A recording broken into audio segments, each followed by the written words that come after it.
going through my Thanksgiving Bon Appetit? You know, I don't know why you marked that up like that. It's not like you're gonna make any of those recipes. Yeah, well, you're never gonna date any of those swimsuit models in your magazines, but you still study them. You know what I was thinking? Instead of having our crazy families over for Thanksgiving this year, why don't we just go to Vegas? Oh, I don't know. It's loud and tacky. There's gambling. There's Elvis impersonators. That's what I'm saying. Let's just get away from those people and go to Vegas. Honey, it's just one day out of the year. How come we always have to have it here anyway? Because it's tradition. Yeah, but it makes us miserable. We hate it. We end up getting irritated by all the people, and we end up bickering at each other. That's our tradition. I don't know what you're so worried about, because I'm the one that does all the work. Oh, come on. You're in the kitchen safe with all your sharp instruments to protect you. I'm the one out there with all the crazies. 2 years ago, my Aunt Sally carved her name in the piano in there. And last year, your Uncle Leonard stole 2 of my shirts, and I'm pretty damn sure he got my hedge clippers. And every year, I gotta find a way to choke down Aunt Ruby's pink stuff. What is that? I don't know. But it did stop the garage door from squeaking. Look, this year I just want it to be us 4. Just me, you, Jack, and Bo. Can we do that? Hell yes, we can. I'll start by inviting Mom. What are you gonna tell her? I'll just tell her the truth. Hey, Mom. Listen, I got some really bad news. Jack was up on that old rickety ladder, and he was hanging a welcome Grandma sign for Thanksgiving. Then he fell off and broke his leg. Don't worry, no one's blaming you. Anyway, Thanksgiving's canceled, so we'll see you at Christmas. Okay, I love you. See? That's simple. Jack, Hey. do me a favor. Next time you see Grandma, walk with a limp.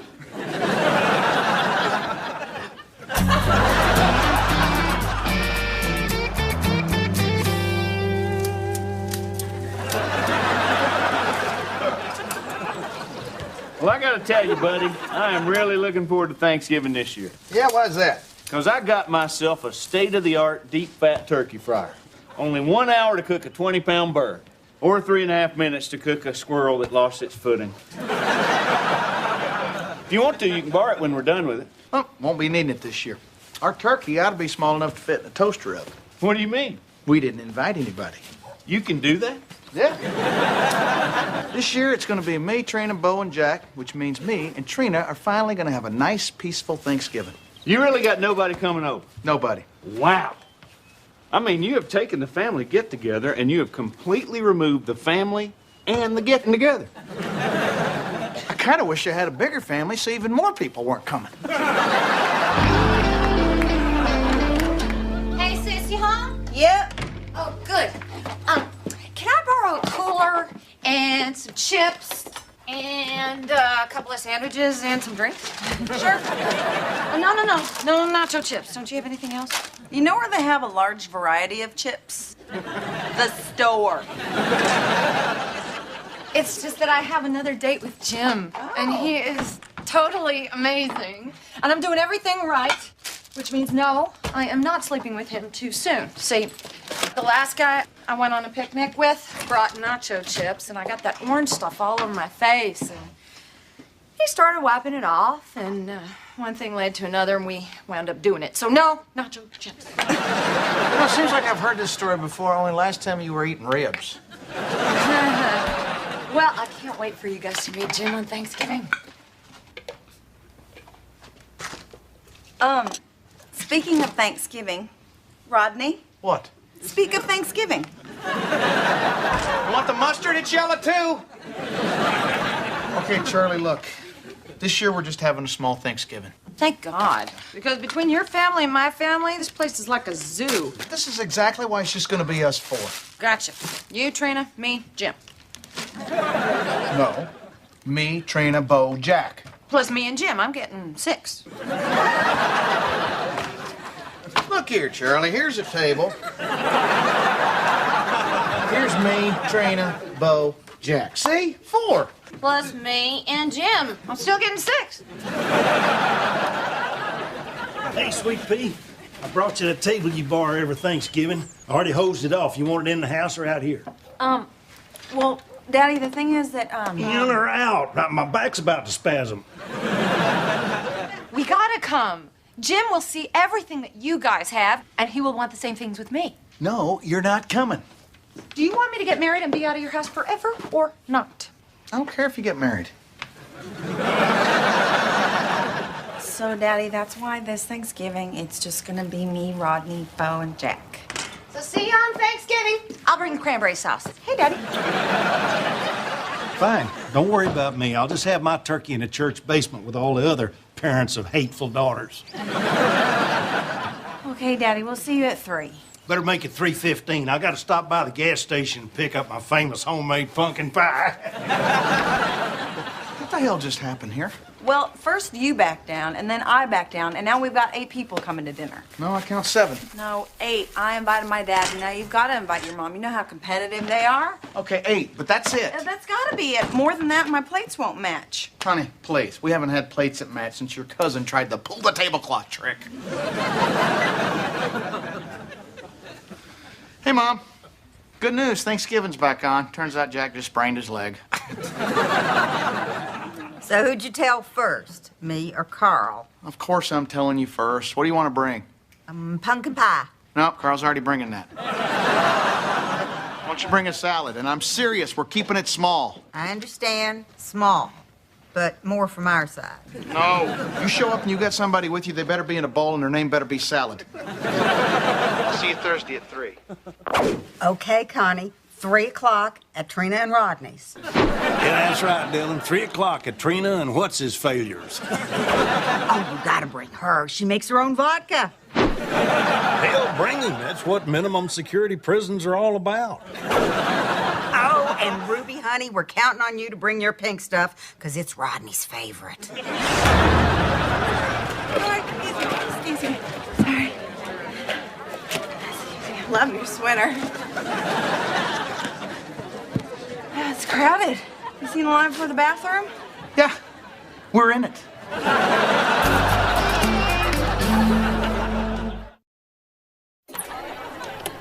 Thanksgiving at the Hamiltons. We were gonna go to Vegas this year, but we decided to bring all the all-you-can-eaters to us instead. Oh, looky there. It's Trina's cousin Stu and his dog Chico. Despite rumors to the contrary, they're just roommates. There's Sweaty Pete, sitting on the good couch. Thanks for wearing a tank top. Oh, yeah, that's it, Goober. Just rub that in there. It's not your house. And here's our lovely hostess. Rodney, turn that off. Turn it off. What are you recording this for? It's not like we want to remember this. This is not for memories. This is because we don't own a security camera. Hey! Hey! Your Uncle Leonard just stole my duck. Well, your Aunt Kay is in the bathroom using my toothbrush. Well, at least you can still use your toothbrush. My duck is in his pants and gone forever. Have you seen your aunt's gums? I have. She made me. Yeah, well, your cousin's in the driveway selling churros out of his trunk. I saw you buy 2 of them. I didn't say they weren't delicious.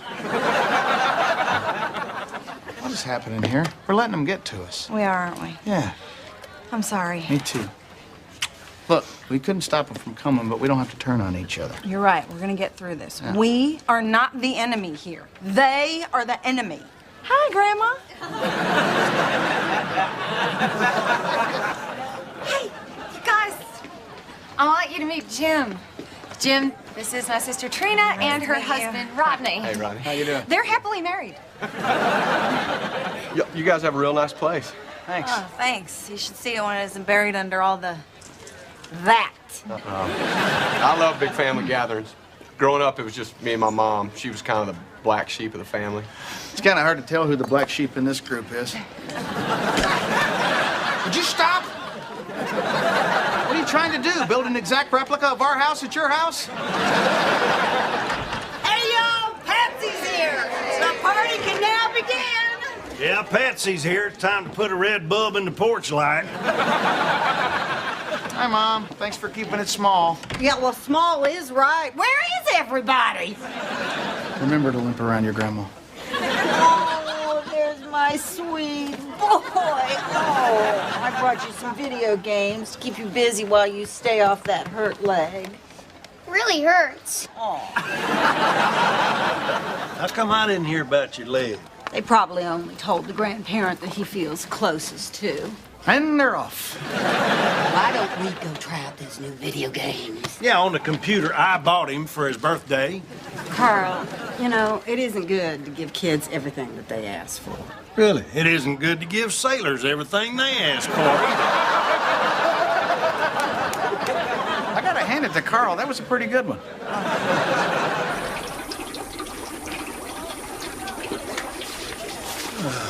Look at him, Barry.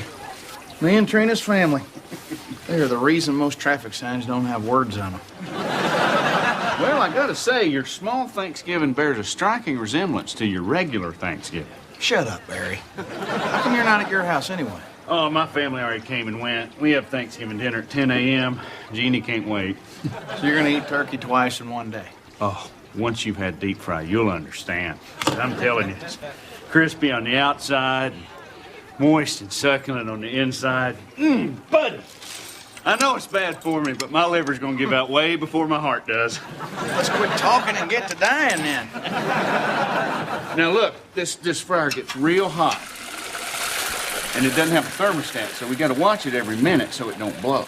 Look around, Barry. Don't I have enough stuff to keep my eye on? Leonard, what's in your mouth? Spit it out. Spit it out.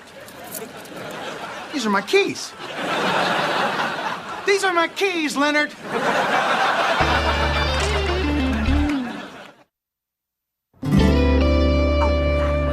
Patsy, can we swap seats? No, we cannot.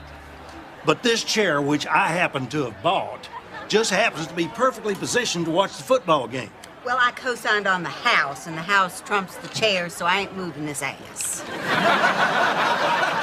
You know, I'll be glad when Christmas comes so I can enjoy my family without having to deal with you. I don't know what world you are living in. Christmas is at my house this year, right, Trina?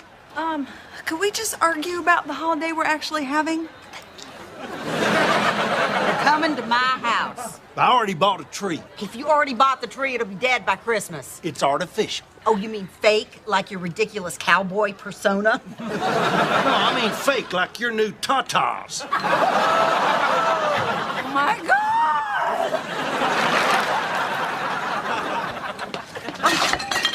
Did you see Jim in there playing pinochle with everybody? He's fitting in so well. Just like a pea in a pod. Well, I haven't really noticed, because I've been a little busy. Do you think that you could help out with something? Sure. What needs doing? Can you mash the potatoes? All that pounding might end up with pit stains. Not too attractive. Could you stir the yams? And splatter orange gunk on my good top? Please, you can look like a bag lady. You already got your man. Where are you putting a rock in my shoe? So you'll remember to limp. Well, Rodney, you're gonna have to watch the fryer for a minute. I got to go out to the truck and get one of my beers. Why don't you just bring them in? I'm not gonna share my good beers with these yokels. Trina's side, you know.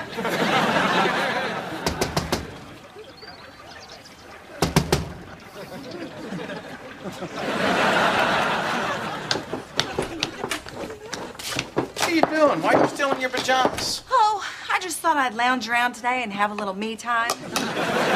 Because I've been working since the second I got up, Rodney. I need a little help here. Can't you find somebody else? Barry just went to get a beer, and I gotta watch a turkey fryer. Apparently, when you watch turkey fry, you can't do anything else. Yeah, I noticed. Hey, I wasn't the one that wanted everybody to come over. And yet you invited Charlie. I did not invite Charlie, and I have a diagram to prove it.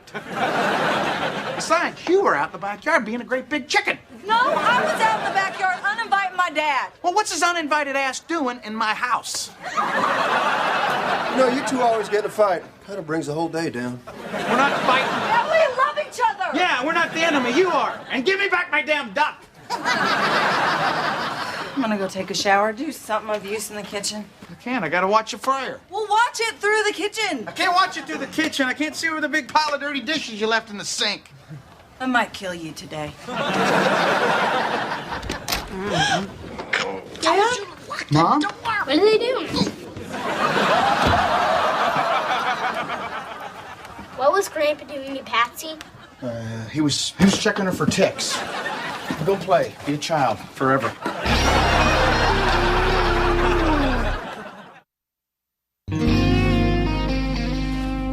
Listen, guys, it ain't what y'all are thinking. Patsy lost a thing out of her coat pocket, and I was helping her look for that thing. Carl, they caught us. Honey, the last thing I want to do is make y'all uncomfortable. Mom, there's a mitten in your cleavage. Great. I wasted a pill. You know, this is low even for you. Carl, Mom, the grandkids were here. I was here. Carl! Well, I guess I just saw a different side of him today. Yeah, we all saw a different side. Trina, grab the kids. Let's go. We can't just leave. Yeah, well, we can't just stay either. Jack, Bo, come on, we're leaving.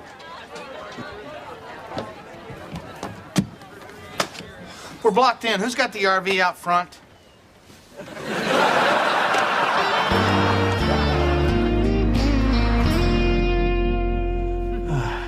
You hear that? Hear what? The sound of us not bickering. You know why? Because it's just us four. You know, I knew Thanksgiving didn't have to be torture. I knew it was them and not us. There was a minute there where I thought it was you, but it wasn't. It was them. There was a minute there where it was you. Hey! Charlie, what are you doing here? The washing machine was out of beer. Why are you here? Because we are having a small Thanksgiving, just the four of us. Trina, it's Thanksgiving. Let the kids eat with us. Hey, y'all. Hi, kids. Oh, hell. Listen, we wanted to apologize for necking in your boudoir. Who got naked in a boot jar? Boys, go play pinball. We didn't mean to take advantage of your hospitality. It's just that we're both single and we get lonely, and there was all this great homemade vodka. Plus, she's got these new bazooms. Is that all you were interested in? Sure as hell ain't your personality. Hey, Rodney, you need to try one of these churros. They are... Rodney? Oh, my God. Everybody, get out! Save yourself! This turkey's gonna blow! Come on! And no, leave the pink stuff! Come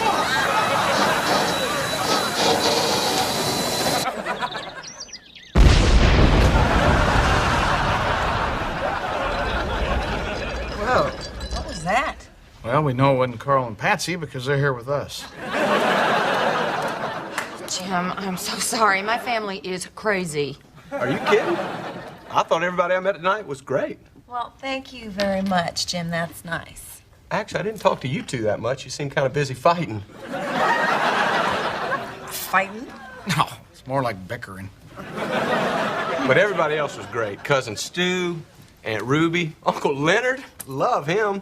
He gave me a duck. I'll take that. Oh, by the way, I made plans for us to go line dancing with your cousin Pete.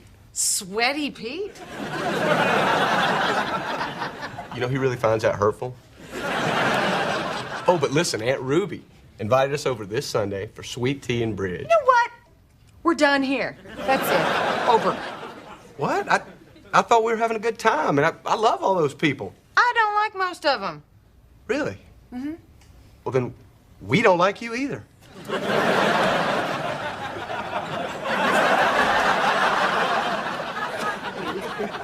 What the hell happened to you?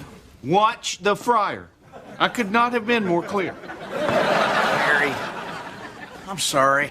Here, let me help you clean off. Now, isn't that good? Oh, buddy. Turn around. Let me get some dark meat. Oh, and by the way, you might want to pull some of these tables together. Why? Well, I tried to shake them, but they followed my scent, which is, modesty aside, mouth-watering. It never ends. Leonard, that's my camera. Give me the camera, Leonard. Leonard. Are those my shoes, Leonard? Give me that camera, Leonard. Leonard, give me the camera.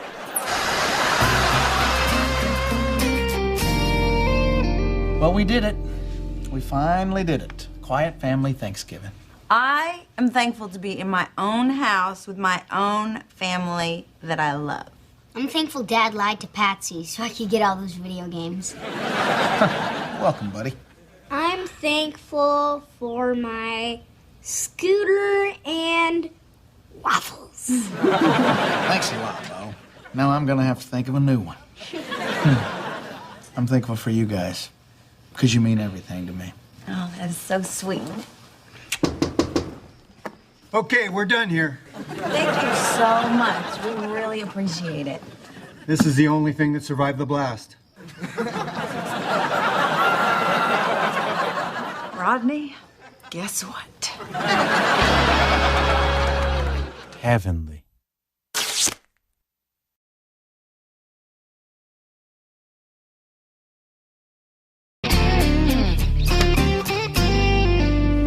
Hey, what took you so long? Bo won't go to sleep.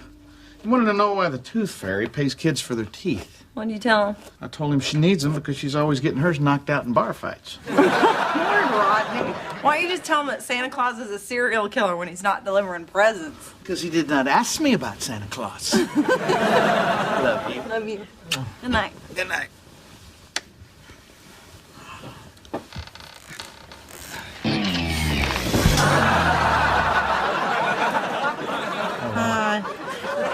I think it's time to talk about a new mattress.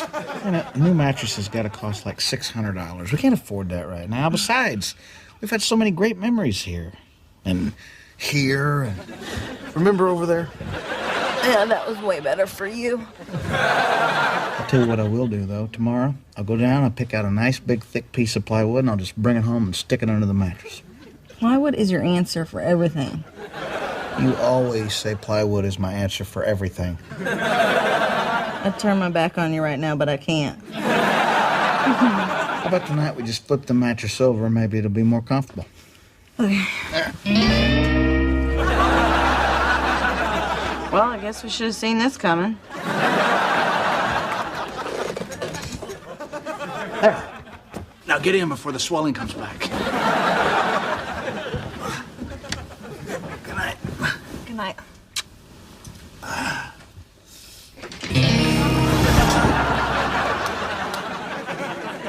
You know, people are better looking from farther away. You know, when you talk, my lungs fill up with air.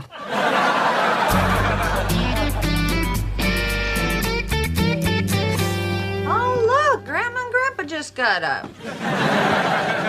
Charlie, what are you doing here? I was helping Bo write an angry letter to the Tooth Fairy. She didn't come last night. Well, This is completely unacceptable. I'm gonna call the Tooth Fairy customer service hotline and get to the bottom of this. Hi, yeah, this is Bo's dad. Oh yeah, that's right, Hamilton. Yeah, Bo lost his tooth yesterday. We put it under his pillow last night, per our agreement. And he didn't receive any compensation. It's on the dresser. Is that your new policy? oh, I found your money. It's behind your bed. I suggest you customer service fairies get your act together. Next time I'm calling the complaint fairy. Customer service fairies, huh? That anything like the Better Santa Bureau from last year? So how much did this set us back? $5. I didn't have anything smaller. We gotta start remembering, Trina. These Tooth Fairy late fees are killing us. You know, if you're having problems with your memory, I may have just what you need. See, my company makes this tea that is a combination of essential nutrients and herbs that stimulate your memory and sharpen your focus. In fact, I just had some this morning. Wait, was that today? Hey, let's get back to the first thing that confused me. You have a company? Well, it's the Health Happy Company. And they make a whole line of nutritional and hygiene products, and I just became a franchisee. Charlie, what have you gotten yourself into this time? Only the opportunity to be my own boss and make thousands of dollars in my spare time. What is Japonicus bilarius? That is an herb from China. What's it do? It makes you healthy. What is Robustium delirius? That would be another herb for happiness. Oh, yeah? That's good. Hey, what's this? Full of crappus. I think that's for digestion. Charlie, did you know that 8 out of 10 businesses fail in the first year? See, that doesn't apply to this company because they haven't even been around a year. Boy, Charlie, you sure know a good deal when you say one. Hey, can I interest you in a slightly used mattress? Go to work. Bye. Bye. Love you. Love you.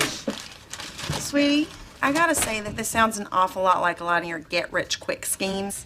I don't do that. Oh, really? How about your authentic Mexican jewelry business? That wasn't my fault. There was a problem with the factory in Taiwan. Come on, now, give me a chance, Trina. I just want to show you these incredible beauty products, like this cream. Oh, it's great for stretch marks. I don't have stretch marks. Okay, then maybe you should try these vitamins. They're for vision.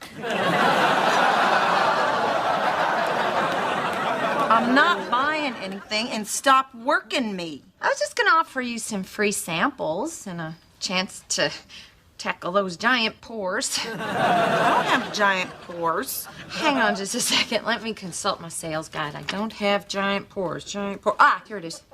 Yes, you do.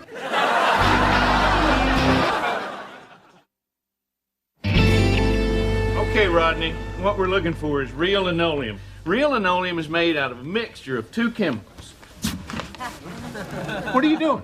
Barry, if you're gonna keep talking about linoleum, you're gonna need to come over here and snuggle with me.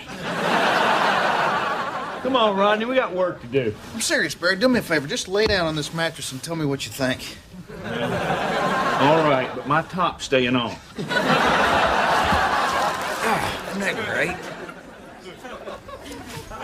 That's a wonderful mattress, isn't it? Can you imagine anything else feeling better against your bodies? I'm Carmen.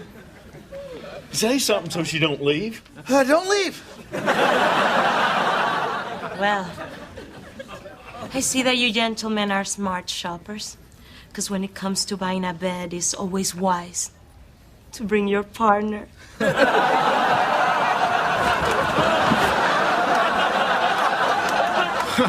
We're not partners. We're married. I mean, we're not, but I am. To a woman. Not unlike yourself. Yeah, I'm married to a woman, too.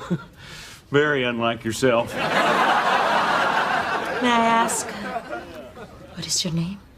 Rodney. Rodney. Follow me and I will show you a little piece of heaven.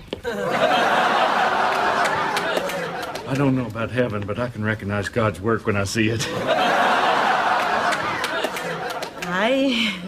You have very big arms. I'd flex them for you, but I just bought this shirt. Try this mattress, Rodney. Oh, wow. This is nice. It's memory foam. It contours to your body. It's natural latex. Latex, it's also used as a sealant for cracks and crevices in your home. It's better than urethane because it cleans up better. My name's Barry. You seem to be an expert on foam, Barry. You're so charming. Hey! Who's buying the mattress here? I have to show you one more special feature. Your wife can bounce.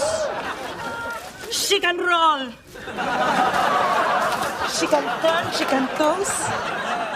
And you still feel comfortable. Isn't that amazing? Could I have a turn?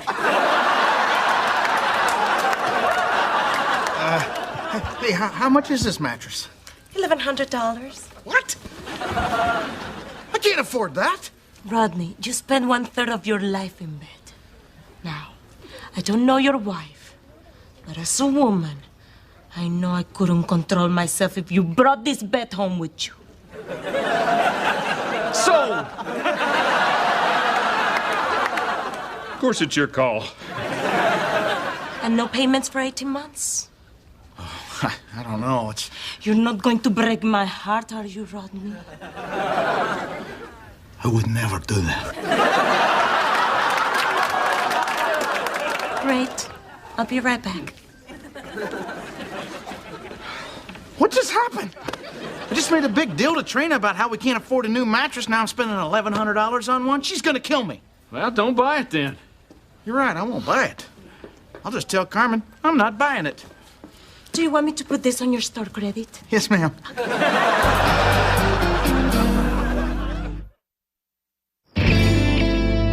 Oh, honey, that feels great. You're all knotted up. Must be that horrible mattress.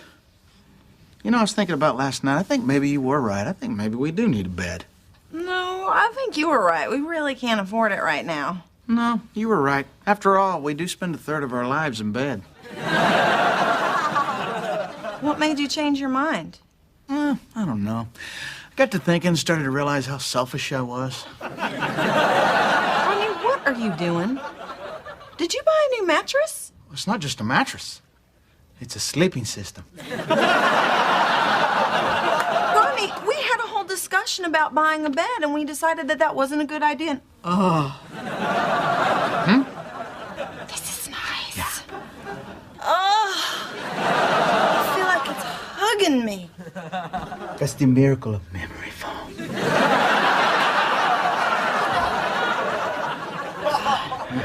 This is amazing. Yeah. How much was it?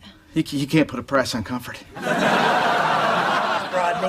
$1,100. $1,100 for a mattress? Yeah, but Trina, we don't have to pay for anything for 18 months. We could be dead by then. Watch this. Come here.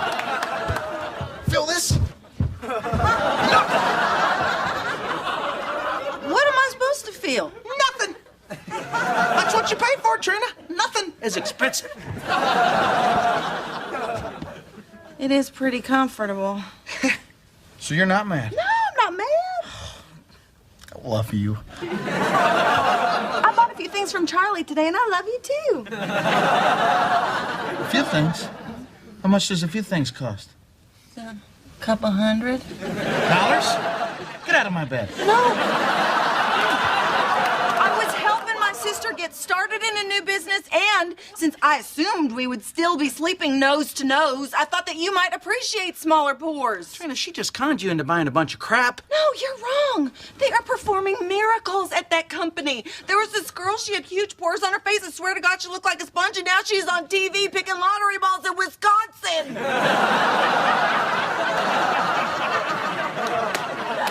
Well, if you could sleep knowing you were manipulated into buying a bunch of crap you'd have never bought, then pleasant dreams.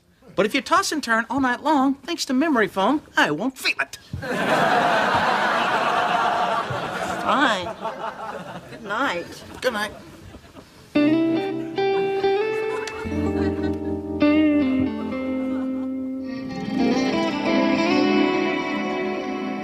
Hello, Rodney. Carmen, what are you doing here? Don't pretend you don't know. I don't roll around on the bed for just anyone. Really? Ha! Barry owes me a cheeseburger. You've been such a bad boy. How could you make your poor wife feel guilty when you know that you're the guilty one? Guilty? But I haven't done anything. Well, if you want, I will.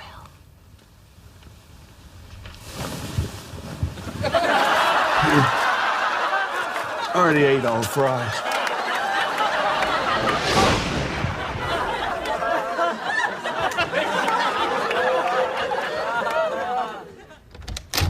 Rodney? Rodney! What, Barry? Just putting in the drain. You know the crew's finished with the bedroom if you think you'd be more comfortable in there. I'm sorry. I ain't been sleeping that great lately. Well, why not? Just got that new mattress. You ought to be fresh as a daisy. A cheating daisy, Barry. The past 3 nights I've been tortured by dreams of that sales girl, Carmen. She's been in my bed, half naked, throwing herself at me. It's horrible. Well, what'd you eat before you went to bed? And is there any of it left? Barry, I feel like I'm cheating on my wife. Oh, come on, Rodney. Dreams don't mean anything. That one time I dreamed I was slow dancing with my uncle.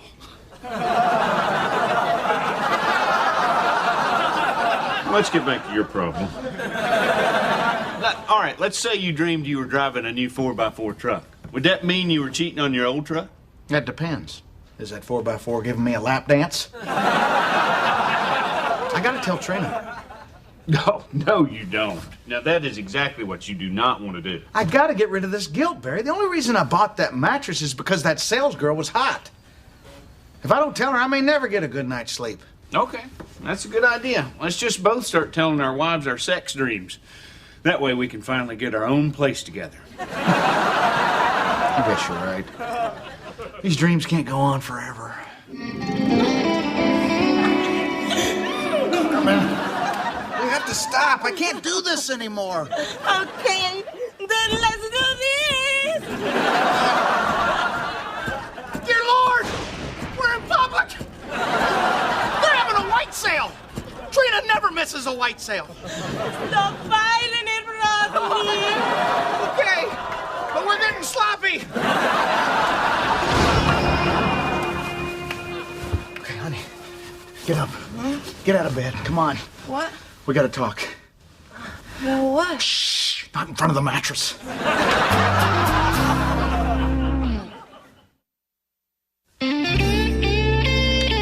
What's going on? Trina, honey, you better sit down. What is it? Before I say anything, I just want you to know I love you. I will always love you, but I'm just a man. And you're gonna stay that way, right? Look, I never meant to buy that bed. That sales lady, she seduced me. She was so hot and I was so weak. What did you do? Nothing. It was completely innocent. It was just some harmless bouncing and rolling. Then I started having these dreams about her, and then I'd wake up in the middle of the night and I'd see you laying there all peaceful and trusting with your pores. I know you're just shrinking just for me. That bed is tearing us apart. Okay, let me get this straight. You're having these dreams every night about this hot mattress lady. Yeah. But nothing happened? Yeah, that's right. Okay, new rule, you don't wake me up until your dreams have at least an R rating. So, you're really not that mad? No, I'm not mad. Did I mention I bought the mattress for all the wrong reasons? Yeah, you did.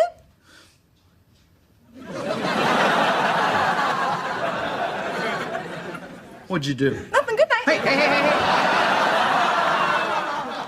You did something. What'd you do? Bought a few more things from Charlie. Trina, we can't afford for both of us to be stupid at the same time. How much? Couple $100. Dollars? Get out of my house. You did the same thing, okay? You were manipulated too. That's it. I'm taking that mattress back. Oh, no, you're not. Lord knows what that woman's gonna sell you now. I will take the mattress back as soon as I get my money back from Charlie. No, you won't. You'll just end up buying more crap. I'll get the money from Charlie. Fine. You're pathetic. No, you're pathetic. I'm weak. Here, Shirley. Here it is. Here's all the junk Trina bought from you, so she wants her money back. All right, hang on. I'm sorry you're not 100% satisfied. Would you like to exchange your products for something else in our catalog? No, I would not. What is the reason for the return? Because it's crap. I'm gonna need that in writing. Give me this. Shirley, just give me Trina's money back. Rodney, I can't afford to give back all the money to all the people I've sold to. Who have you sold to? It would be inappropriate for me to divulge my client list. It's just Trina, isn't it?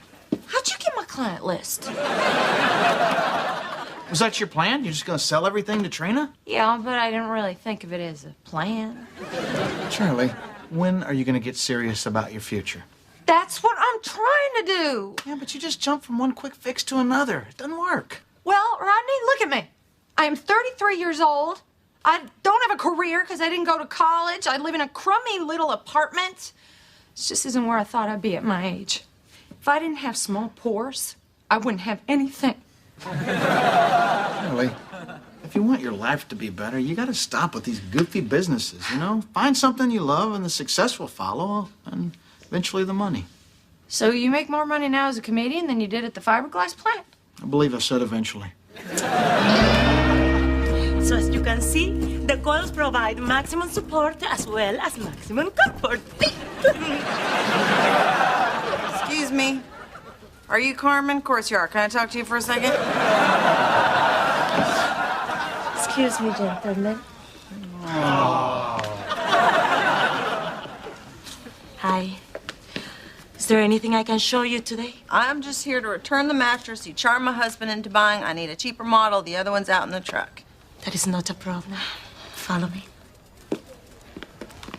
I love those pants. Well, but with your figure, anything would look great. Really? You think so? Mm-hmm.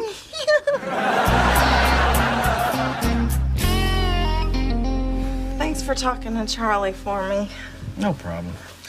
Well, thanks for dealing with Carmen. Or whatever her name is. I have to say, this $600 mattress is pretty comfortable. And I was not that impressed with Carmen. She seems so obvious. Yeah. It's just a cry for attention, that's all it is. I love you. I love you too. Good night. Good night.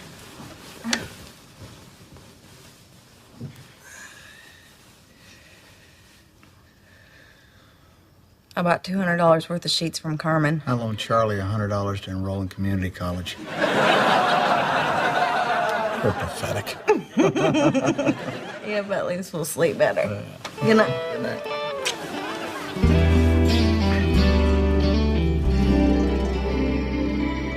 Trina. Aren't you going to tell him about the luxurious towers?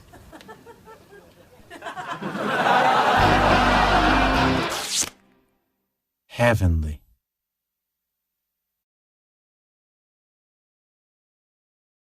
Hey, honey. Did you get Bo's game? Did you get Bo's game? Did you get Bo's game? No, I did not get Bo's game.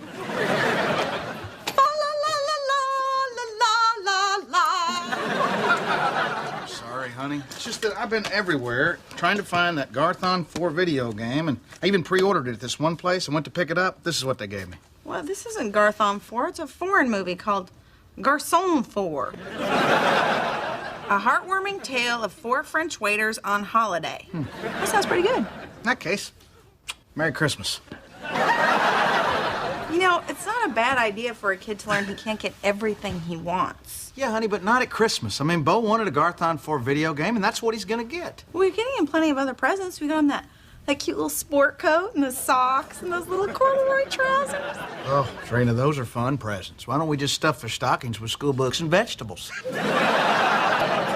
Oh, we got him plenty of toys, too. He's getting the ant farm and the binoculars and the remote-controlled cars. Zakistan is a country I don't know where. All right, well, let's get to decorating this bad boy. Dad? Yeah. Would it be okay if I wrote another letter to Santa? You changed your mind about Garthon 4? No, I still want it. And if I ask you and Santa, I know I'm gonna get it. I might even get 2. Well, Rodney, what are you gonna do? What are you gonna do? What are you gonna do?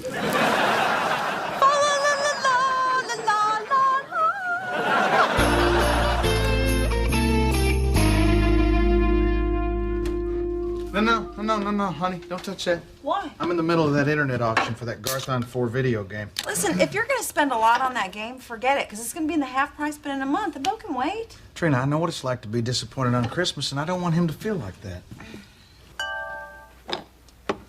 Uh-oh. That's Clause 7 launched outbid me by $1. What he doesn't know is that I love my kids $1.10 more. Well, looky here. Just received a Hamilton family Christmas letter. I see Jack's doing great on the soccer team, and Rodney's career is really taking off. But, oh, Look, Charlie's still single. All right, Charlie, listen, before you get angry, let me tell you what I was thinking. You know how when someone meets a great guy and they think, oh, who can I set this guy up with? Now they'll think, oh, Charlie's still single. Are you still coming with us to church tomorrow? Yeah. Why don't you just go ahead and put a singles ad for me in the back of the church bulletin? You know, those ads really work.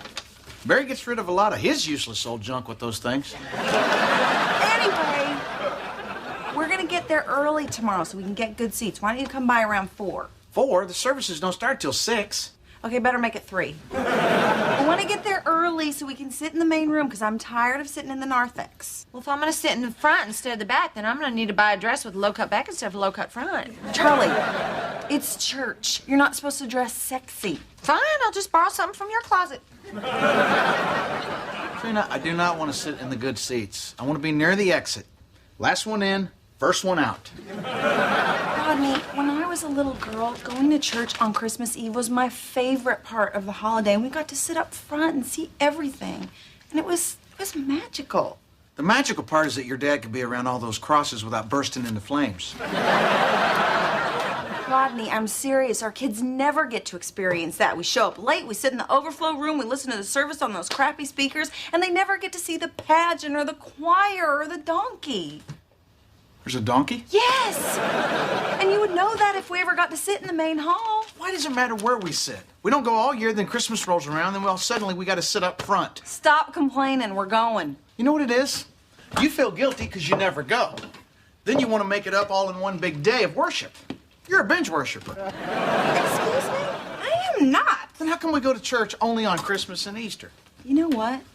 That is a good point. From now on, we're going to go to church every Sunday. I should have thought that through. That auction is about to close, and I am going to get this game. I am going to beat out S-Clause 7-1.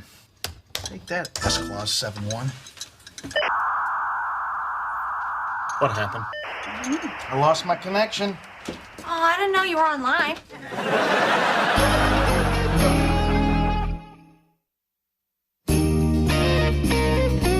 All right. Thanks for checking. Rodney, let's go. The game is not important. What is important is that we get our butts down to the church, because I told you I'm not going to sit in that overflow room again. Hey, boys? Why do me and Bo have to wear these things? Because you guys look adorable. Yeah, it's adorable. Make sure you tell the other kids that while they're throwing rocks at you. You two look so cute. Now go get your good coats. And I got something for you, too. Oh, boy. Now I know what they mean by don we now our gay apparel. Season's greetings, Hamiltons. Hey, Bear. Sorry, Bear, Rodney can't come out to play. We're just about to leave for church. Oh, well, I'm going too. Jeannie's down there already. She's got to get the good seats. I told you. We gotta go. Hey, boys. Move, move, move. Last one in the car is going to hell. Well, I just thought that maybe Rodney might want to pick up that little video game he's been looking for. You found Garthon 4 where? Let's just say I know a guy that for the right price can get you about anything. That sounds a little shady, Bear. Oh, no, it's not shady. We just got to meet him in an alley downtown in 20 minutes, and we might be taken to a different location. And how do you feel about being blindfolded? Let's go. Rodney, I'm serious. You go buy your stolen goods, you rob a liquor store, do whatever you have to do, but do not be late for church. I'll be there. Do you remember where the church is? Yeah, how could I not know? There's a 30-foot statue of a guy out front with his arms in the air. That guy is our savior. And that statue is a historical landmark. Some of the parishioners call him Touchdown Jesus. Of course, those are the ones that don't mind being licked by the flames of hell for all eternity.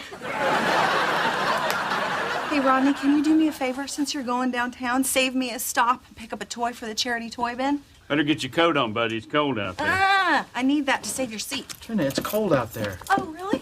Well, here you go. Ooh. Now I know what they mean by done we know. Ah, already been there, Barry.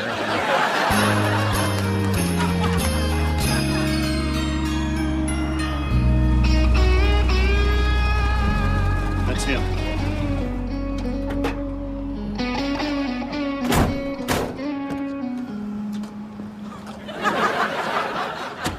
Plumber Dave's your connection? He repiped my house. So you brought backup. So did I.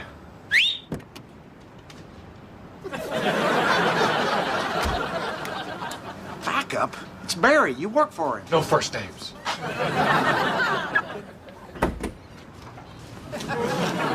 Think this is what you're looking for? Garth on 4. Is this any good? Yeah, just deal. I don't use this stuff. How much? Since I know you, $50 over retail.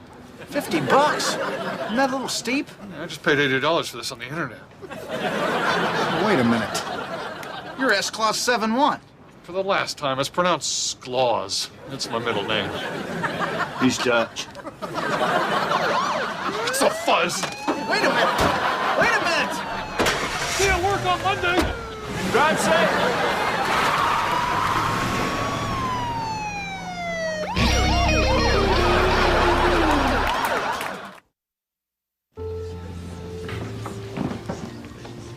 Hey, boys.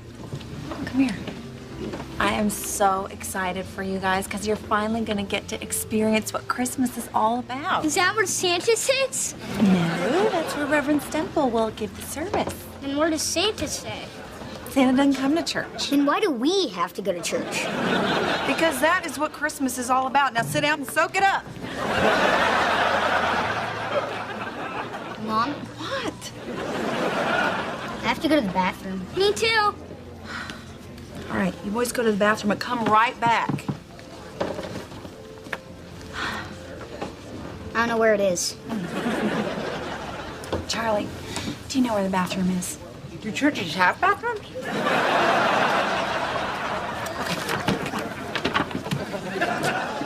Charlie, do not lose these seats. Okay.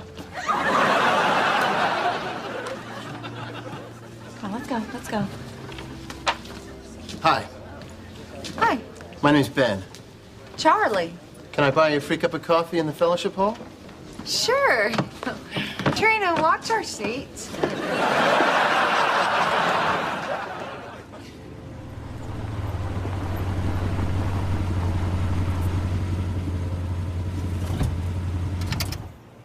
Wow.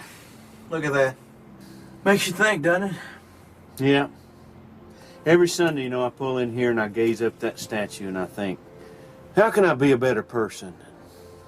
Am I doing enough for others? Would I also look good in a beard? Rodney, I don't think this is a parking spot. Well, it is now. I didn't get the video game. I'm not going to be late for church, too. I'll just move it during intermission. Intermission? Yeah. You don't get to church very often, do you? Pass me the toy for the charity band. Come on. Well, you go ahead on in and find Trina and the boys. I got to put my tie on and take the golf spikes out of my church shoes.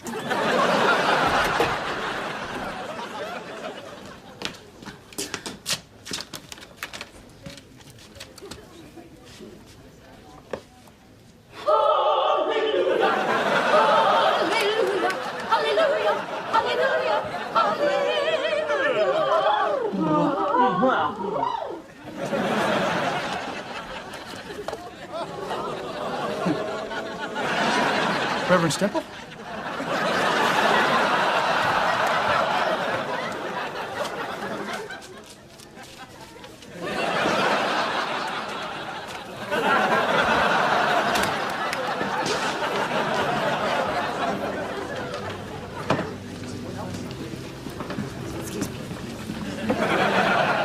Excuse me.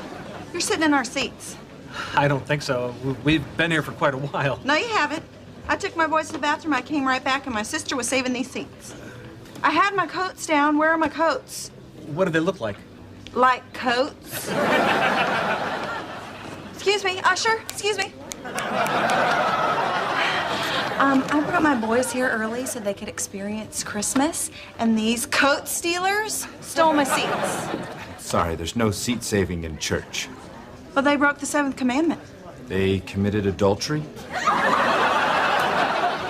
Well, I wouldn't put it past them. They steal coats. This is a house of worship. We'd appreciate you keeping your voice down and finding another seat. All right, come on, boys. See?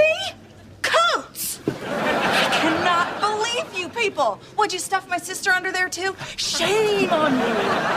Shame on them! Does this mean we're going back to the narthex? No, we're not sitting back there with the Christmas and Easter crowd. We're sitting up here with the season ticket holders. Hey, we moving? What happened to you? I can't believe you didn't save our seats. Yeah, well, I can't believe the guy that was flirting with me just wanted me to serve Christmas dinner at a homeless shelter. Jerk. Oh, here's a row right here. Oh, VIP. I like your style.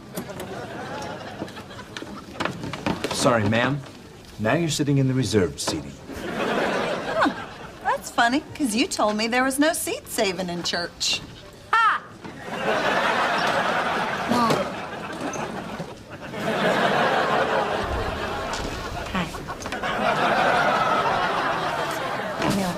You should really rope these rows off. Merry Christmas.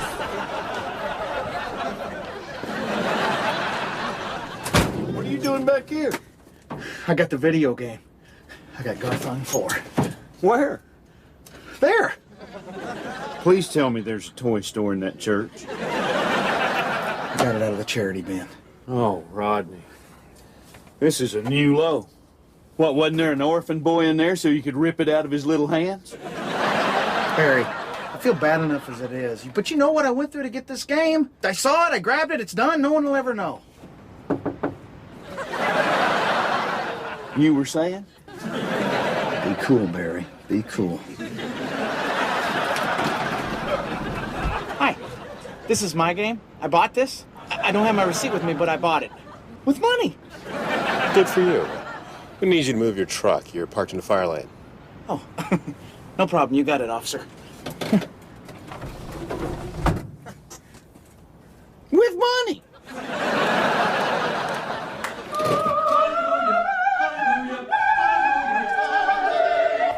Hey, watch out for that stake back there. What stake? The one that's connected to that cable. I don't see a cable. That's because you just snapped it. Why would they put a cable there? Well, it must have been holding something up.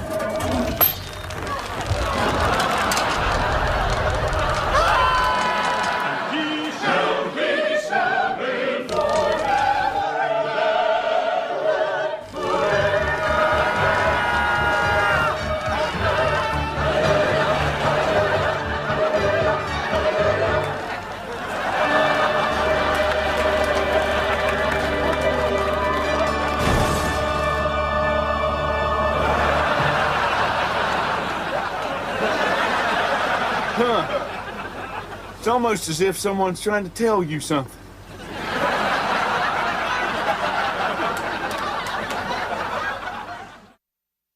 Are you okay? Yeah. You? Yeah? I can't believe I did that. Well, don't worry. Nobody saw it. Except for the King of Kings.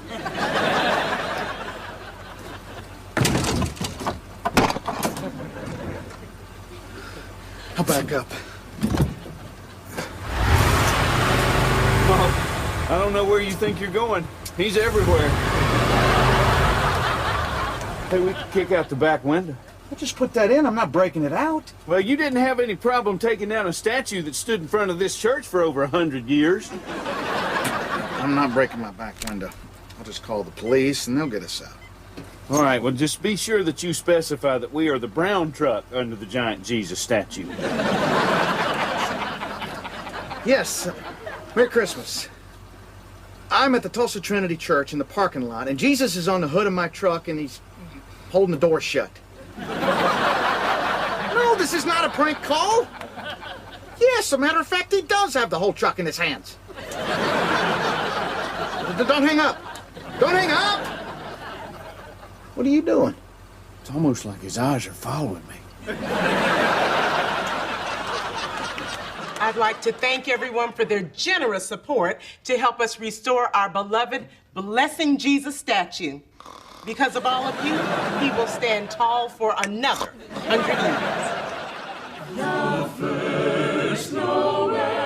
Where's Rodney? I know I told him not to be late. Look at what he's missing. Everything is better up here. The music and the lights. Even the seats are more comfortable. Mom, you're sitting on my hand.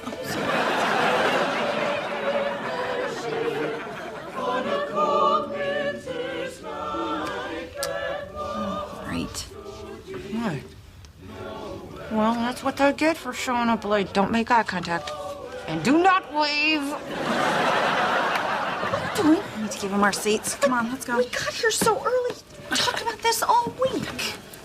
Please, you can take our seats. Oh, no. You have children. Oh, no, no, no. I insist. They will have plenty of Christmases, but you two will also have plenty. Sit down.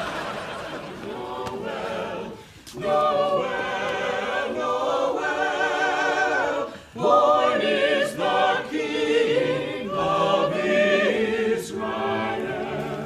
Well, I guess my kids aren't going to get to see Christmas again this year.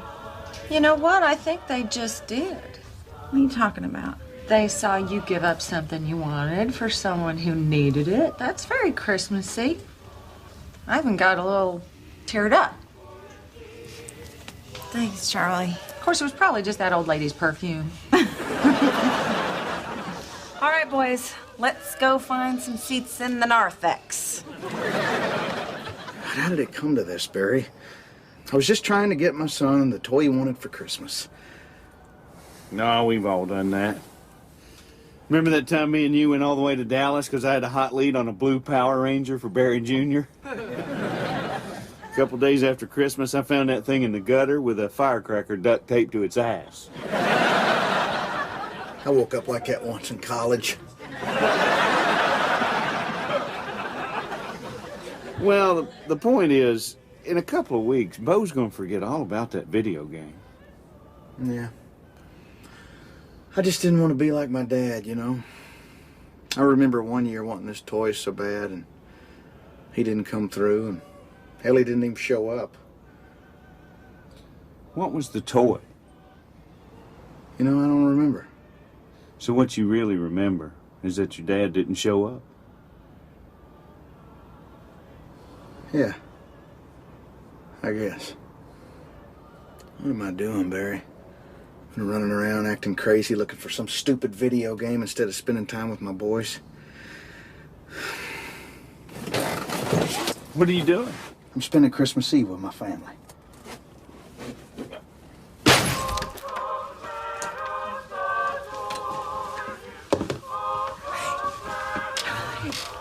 Dad! Hey, boys. I'm here, I made it. Better have a good excuse for being late. You know, I think I finally got one. I'm just glad you're finally here. Me too. I'm really glad I'm here. I almost missed this. What are we doing sitting way back here? I thought we had the good seats. Honey, how many times do I have to tell you Christmas is not about where you sit in church? Yeah, I'll try to remember that. Did we miss the caroling? No, no. After the service, we're going to sing around the newly restored Jesus statue. Right. Hey, how much do you guys bench press? Heavenly.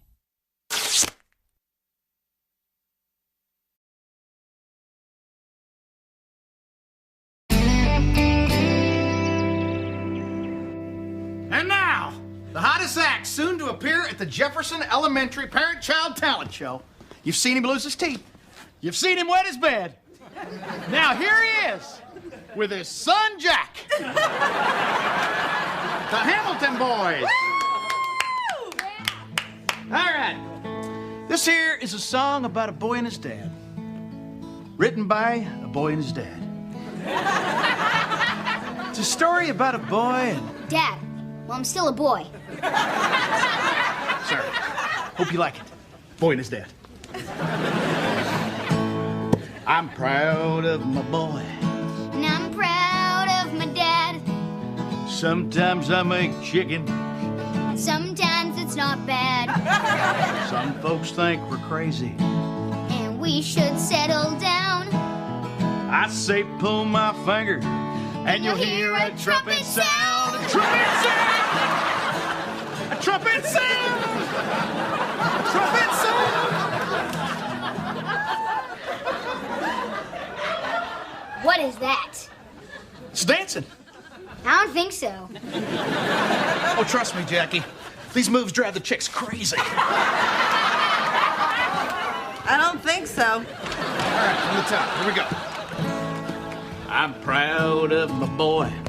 And I'm proud of my dad. Hold on there. I don't believe I've heard that tune before. That's because Rodney wrote it, Daddy. What do you think? Comedy and songwriting. The list of things you can't do just goes on and on and on.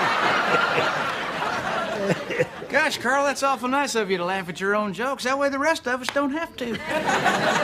Jack, I brought you something that's going to ease the burden of having to carry your daddy on stage at that talent show.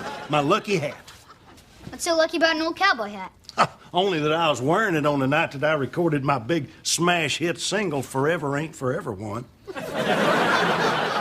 Grandpa, you had a hit song? I sure did. It was on the charts from November 13th, 1971, all the way up to November 20th, 1971. Isn't that just 1 week? A week that changed music forever. Try her on, Jack.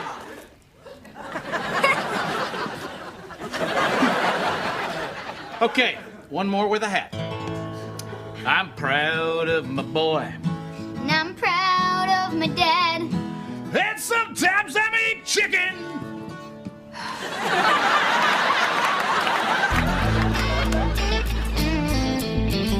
Oh, Trina, look at the girl on the cover of this course catalog. Doesn't she just look so collegey? You mean collegiate? See? That's why I'm going back to school, so I can speak more collegiately. So what other classes are you taking besides English? Well, I was gonna take geography, but I can't find a building on this stupid map. Charlie, you promised that this time when you went back to college you'd take it more seriously. I will.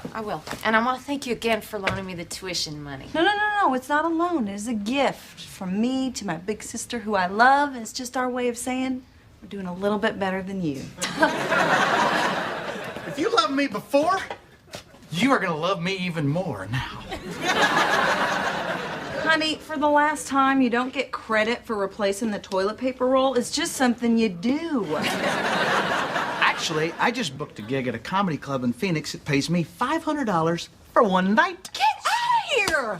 Ow! Not only that, the club owner owns clubs all over the country. This could be great for us. Don't you hit me. When is it? This weekend. I figure I'll leave out early Friday and I'll come back late Saturday night. Wait, this weekend? Yeah. What about Jack's show? It's this Saturday night. Oh, God, I forgot. You're gonna miss the talent show? Well, hold on. Maybe there's a way I can do both. No, you'd have to drive from Tulsa to Phoenix, turn around, and drive straight back. You'd be up for 2 days straight. That's crazy. Jack's gonna hate me. No, he won't hate you. He might. He'll get over it. Or not. He loves you. For now. Bye. See ya. Forget it. I'm not doing it. Me and Jack worked too hard on that song for me to back out now. No, you have worked too hard. And we have made too many sacrifices as a family so you can take opportunities like this when they come up. Jack will understand. You're right. How you gonna break it to him?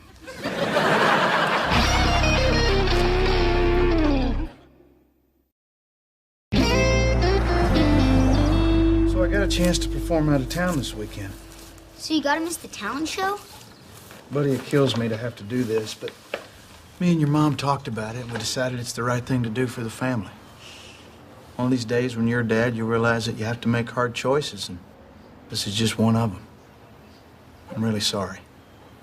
This is so awesome. Thanks, Dad. Thanks for what? I never wanted to do the talent show anyway. You didn't? No. None of my friends were doing it. Then he started doing that dance. That was just embarrassing. Oh. Okay. Well, great then. course, I know other dances. How'd he take it? Oh, great. He couldn't be happier. What? He never wanted to do the talent show with me to begin with. Apparently, I'm embarrassing. Oh, the dancing. I know other dances. Boy, I sure do appreciate you coming along with me to Phoenix, Bear. Oh, no problem. It's kind of like a little vacation for me. I guess driving around in my truck with me is kind of a nice break from driving around in my truck with me. Oh, man, vacation's a state of mind. Besides, I needed to get out of the house now that Jeannie's going through the change and all. Isn't she a little young for menopause? Oh, no. I don't mean going through the change. I mean, she's going through the big jar of change. You know, something just don't feel right about this whole deal with Jack. For starters, there's no way I'm embarrassing. Oh, come on, Rodney. This happens with all kids. I just always thought my kids would think I was cool. Why would you think that? Because I am cool. You know, buddy, I've known you a long time, and I am racking my brain, but I cannot recall you ever being cool. Well, I'm a hell of a lot cooler than you are. Well, here we go. I am. Well, for one thing, Rodney, the cool don't go around telling everybody that they're cool. We also don't refer to ourselves as the cool. All right, you know, maybe we're just both cool. That's right. Oh, look, 18-wheeler. Oh.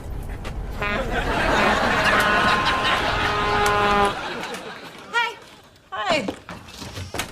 What is with the clothes? Oh, I went to register for classes, and there were all these kids.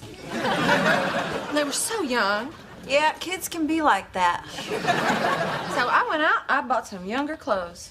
Clothes are not going to help you in school, Charlie. Trina, you are so crunk. Crunk? What does that mean? Oh, it's just some slang us college kids are using. Or should I say we college kids? No, seriously, which one should I say? I think it's we. And I hope that you did not use the money we gave you for registration to buy those new clothes. I would never do that. Daddy bought my back-to-school clothes. Charlie, what classes did you register for?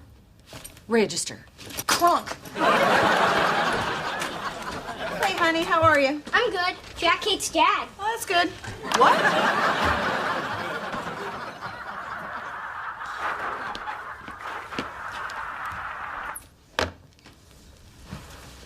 Honey, are you mad that your dad's missing the talent show? No, I don't care about the stupid show. Sweetie, you know he didn't want to miss it. But he is. Come here. You know, if you want, I could fill in for your dad. Good one, Mom. No, I'm serious. I can just learn his part. But you're a terrible singer. I'm not. Wait, listen to this. I'm proud of my boy. Ooh, that's worse than I remember.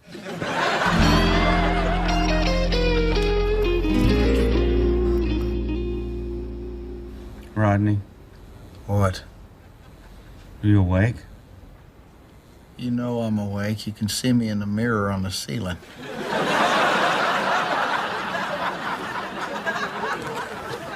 Can we switch sides? Why? This is Jeannie's side. I don't know who I am over here. Well, fine. Just get up and walk around and I'll slide over. You get up. You're the one that forgot to call and ask for 2 beds. You're the one who wants to switch sides. Why don't I just slide under and you slide over? Why don't we just cut to the chase and make out?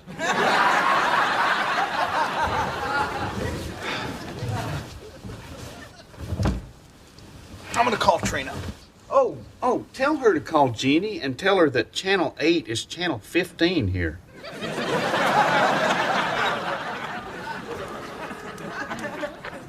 Hello? Hey, honey.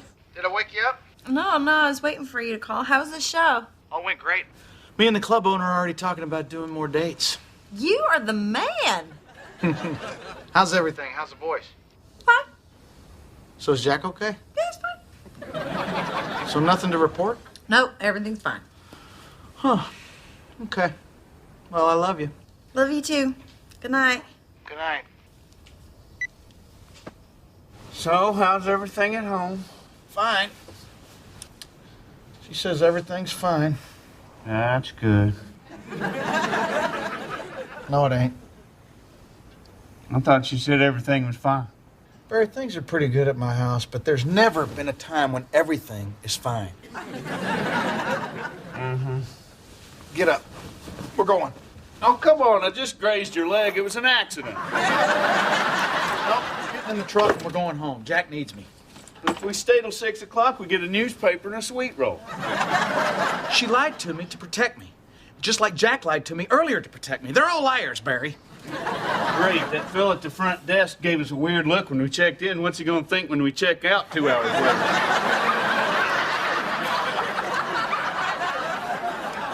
I think he'll be impressed that we lasted 2 hours.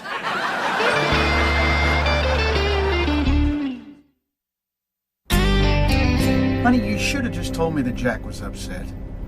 Just tell him that I'm going to be there and bring my guitar to the school. And don't worry about me. Barry's keeping me awake. All right, I love you.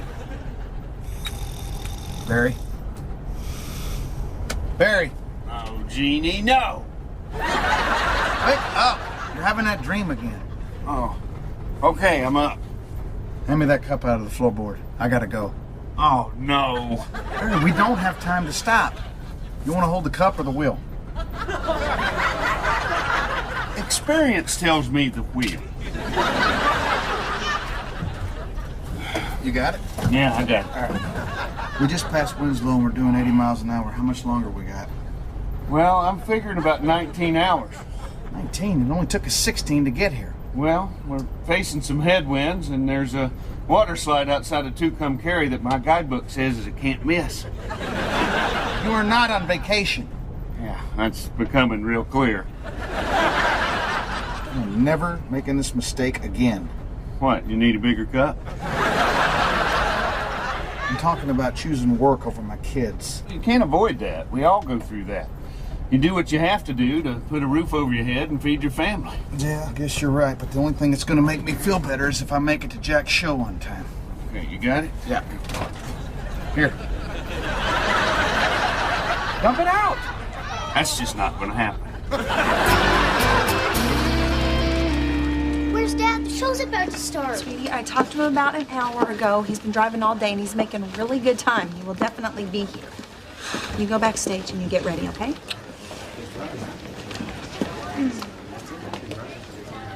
Hey. Hey. You go to the community college? Yeah, I play football. Cool. I go there too. So I guess I'll see you on campus. I guess you will. Maybe I could see you sooner. There's a kegger tonight out by the sewage treatment plant. You want to come? No, she does not. Excuse me? What is that, your mom? Excuse me? Maybe I'll see you tonight. You can sneak out. What are you doing? What are you doing? I'm trying to fit in. Charlie, you did not go back to school to be popular. I know I'm not going back to school to be popular. It's just happening.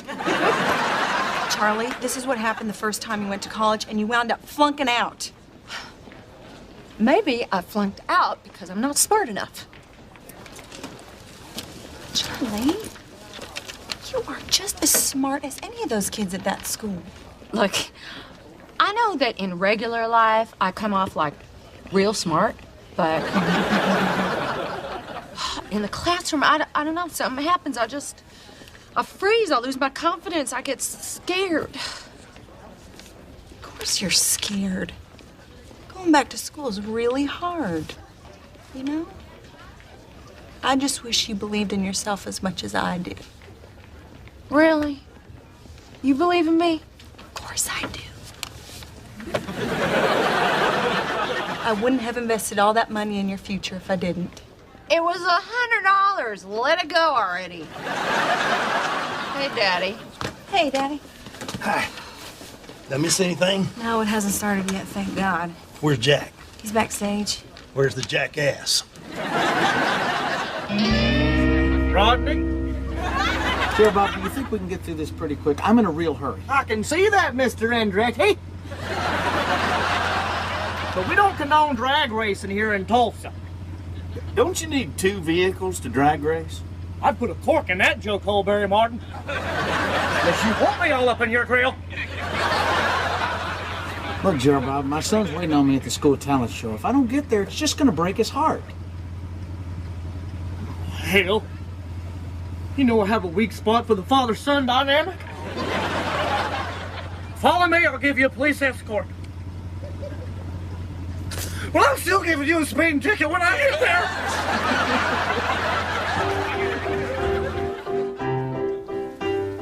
And it was on the charts from November 13th, 1971 until November 20th.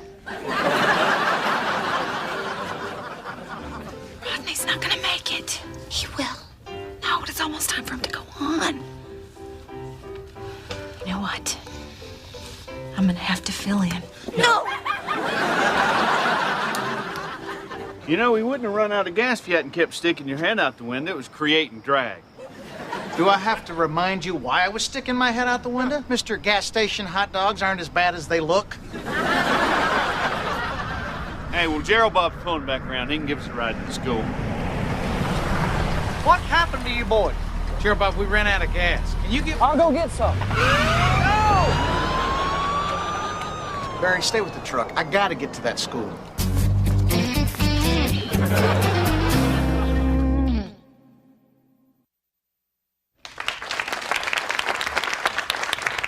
That was Timmy and Muriel Chang with their violin duet, Shenandoah. And our next performers are Jack Hamilton and his father, Rodney.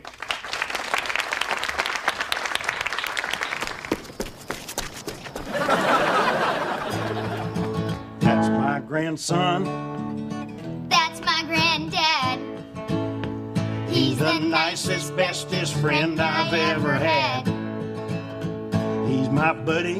He's my pal. He's really cool. He's really rad. That's my grandson. That's my granddad.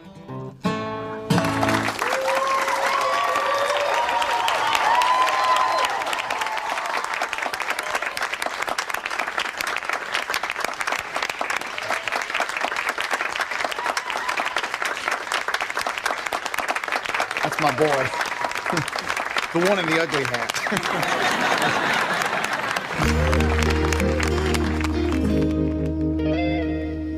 I was so proud of you tonight. Thanks, Dad. You know, during that song, I thought I noticed you doing a little dancing. No, I wasn't. Don't fight it, son. It's in your blood. I'm sorry you couldn't be in the show with me. Yeah, me too. I tried to make it here, but, well, It's okay. Look, Jack, this probably ain't the last time that me and you are gonna have this problem, you know? When I miss things like this, it really makes me sad. I know. In the future, if I let you down, it's okay for you to tell me you're angry. Okay. When you say okay, do you mean okay? Yes. So you're not mad? No. What if I do this? Huh? Or this? Does that make you mad? Real mature, Dad. Love you. Come on. Good night, Daddy. Good night. Night. Good night. Carl, I want to thank you for filling in. It meant a lot to Jack, and it meant a lot to me, too. Oh, well, I'm just glad I got a chance to do something like that with him, you know. I never had a son, and my daughter's musical ability is... Okay, we get it. I can't sing. Are you happy? I'm happy life isn't a musical. You did good today. You know that? I didn't make it to the show. Yeah, but you tried, and that's what's important. Hey, honey, where's the truck? Well, this is my worst vacation ever.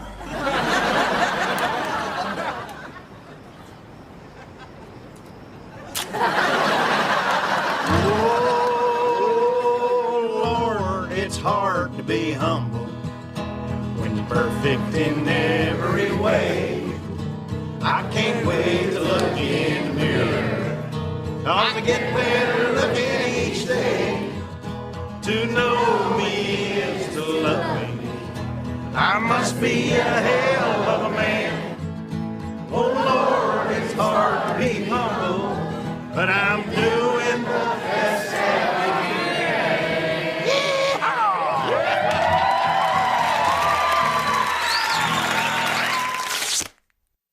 Heavenly.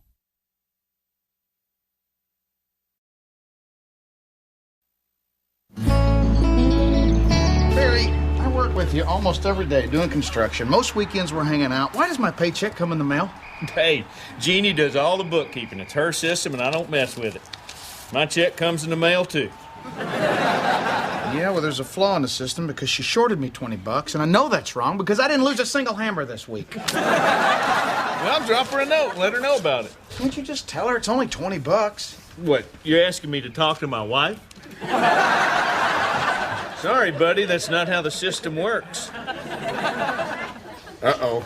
What? It's from Trina's work. The Central Bank of Greater Tulsa cordially invites you to attend our first annual charity ball. No, you're gonna love that. That's like a funeral with a band. I'm not going to a ball with a bunch of rich snobs. I'd rather crawl into the house and find out what's making that smell. Well, buddy, you are talking to the right man, because I have spent years eluding all of Jeannie's various functions. I mean, the family reunions, the church socials, the murder mystery parties, her sister's wedding. I have missed them all. Well, I'm going to need your best excuse for Saturday because I'm not going to the ball. I'm not a ball guy. Well, you don't need an excuse. Just tell her the truth. Tell her that you don't want to go. I never started with the truth before. I'm just telling you, the truth always works for me. You mean to tell me that you got out of your sister-in-law's wedding by just telling Jeannie that you didn't want to go? Well, now, I got lucky that time. Blood in my urine. Hey, I'm home. Hey, honey. Listen, I'm going to tell her I'm working with you late on Saturday. Now, Rodney, don't get me involved in your lies. Listen, we promised to back each other up. Remember Vegas, Barry? Or should I say Prince Barry? Hey, how was your day? Fine. How was work? Fine. Yeah, I found out what a backhoe was today. Turns out it's not as dirty as it sounds. Listen, I got a little bad news. Barry needs me to work with him on Saturday all day and all night, so I'm going to have to miss this. Oh, good. The charity ball invitation came. Yeah, I wish I could go, but I can't let Barry down. It's okay. If it was anybody else but Barry, No, you don't have I would... to go. Really? Yeah. It's a boring work thing, honey. You don't have to go to that. I don't deserve you. I know. Hey, what did you get out of it? We are working late on Saturday. Well, no complaining and no guilt. Nope. I got a special lady in there, Bear. Huh. I guess you do. Of course, maybe she doesn't want you to go. That's ridiculous. Of course she wants me to go.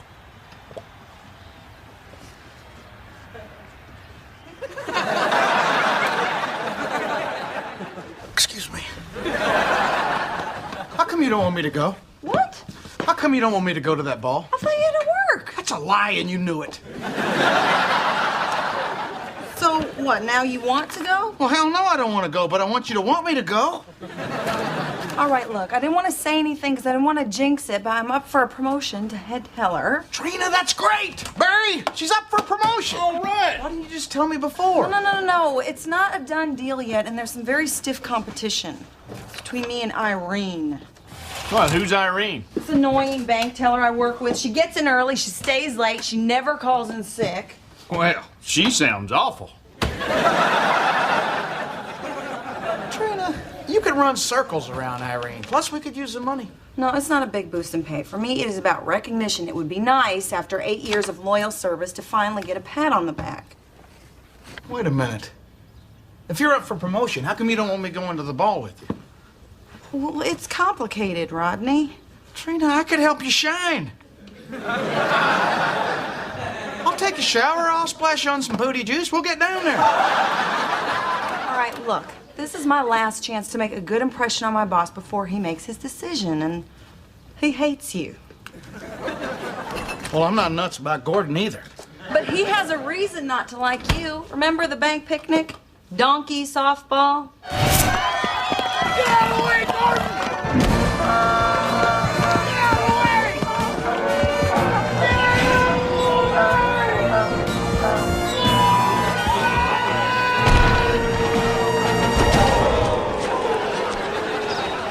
It was the donkey's fault. He was the one trying to stretch a triple into a home run. Well, I'm not going to stand here and listen to you badmouth an innocent donkey. All right, look, just in case Gordon still has hard feelings, I'm gonna go alone. Besides, you don't even want to go. No. I'm gonna go with you. I'll sit down with Gordon, we'll have a beer, I'll smooth everything out, and I guarantee you, he'll have to give you that promotion. Is this one of your guarantees, like you can't get pregnant in a hot tub? Okay, you can go. This is gonna be great. I've never slept with a high-powered bank executive before. Me neither. Maybe that's why after 8 years, I'm still just a teller.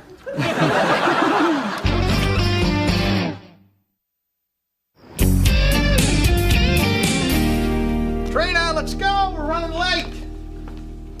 Dad, you look funny. So do you, but we kept you. And you have a cane. Why do you have a cane? Because without a cane, I wouldn't be able to do this.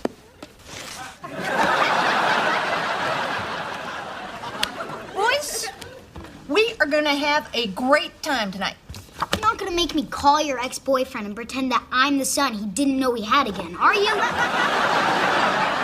No, Bo's doing it this time. I'm just kidding. Now, you're gonna help your Aunt Charlie with her psychology homework. All right, what's his number? No, seriously, we're doing homework. But there is candy involved. Cool, all right. Charlie, can I get a zip up? Ooh. Wow, honey. You look gorgeous. What the hell is that? It's a cane. Ain't it snazzy?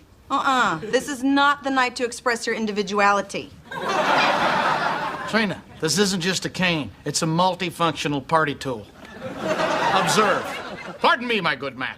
Would you be so kind as to direct me to the crapper? Cane stays home. Okay. But when I'm the only guy there without a cane, you're gonna feel pretty stupid. Ooh, designer label. What, charge it where it returning? Nope. I got this at a thrift store for $30. Isn't it great? It is stunning. What's that? What's what? That little stain on your left shoulder. No! You didn't notice that at the store? No, I was so happy it flattened my stomach, I didn't even look at the shoulder. I can't wear a stained dress. Well, then go put something else on. I don't have anything else. You don't have another dress to wear. Oh, I'm sorry. What was I thinking? I'll just wear what I wore to the governor's inauguration. It's in my gown closet. Just calm down, Trina. I'm very experienced with stained dresses. And no, that's not what I meant. All right, let's see what we can do about this. Just... See? There, you can barely even see that. I am not walking around the ball looking like a freak with my head half cocked. All right, that's it. We're not going. You're gonna let a little stain screw up your chance for promotion? Well, I'm not letting that happen. We're going to that ball, and we're getting you that job. Get that! All right. Charlie, what are we gonna do about this? I got an idea. When I am through with you, no one is gonna see that stain.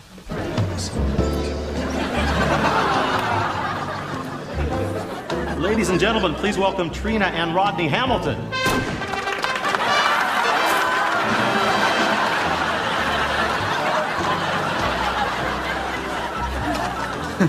Do you think anybody noticed the stain? Hopefully.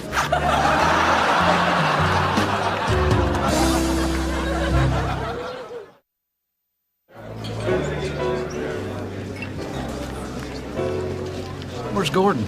You should say hello. Well, there's his wife, Diane. I'll see Gordon. Ugh, there's Irene. Where? See that orange blob nosing around the head table? Well, her chances of getting shot in the woods are pretty slim. She's rearranging the place cards. She's trying to sit next to Gordon. That is so tacky. Crab puff? I'll try one. Hey!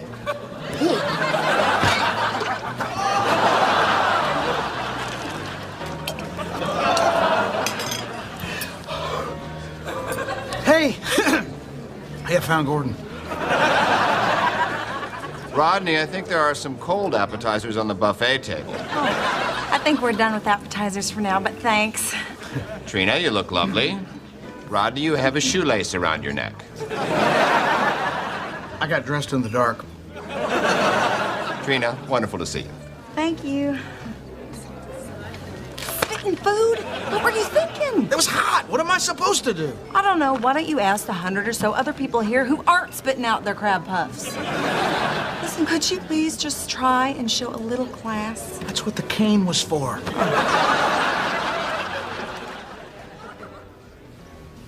Hey. Look, Gordon, I still feel terrible about that whole donkey softball fiasco. Already forgotten. It's water under the bridge. Good. And 16 pins in my knee. You must get strip searched every time you go through the airport. Yes. Yes, I do. Wow, look at that. Yeah, it's called privacy glass. It fogs up when you lock the door. Huh.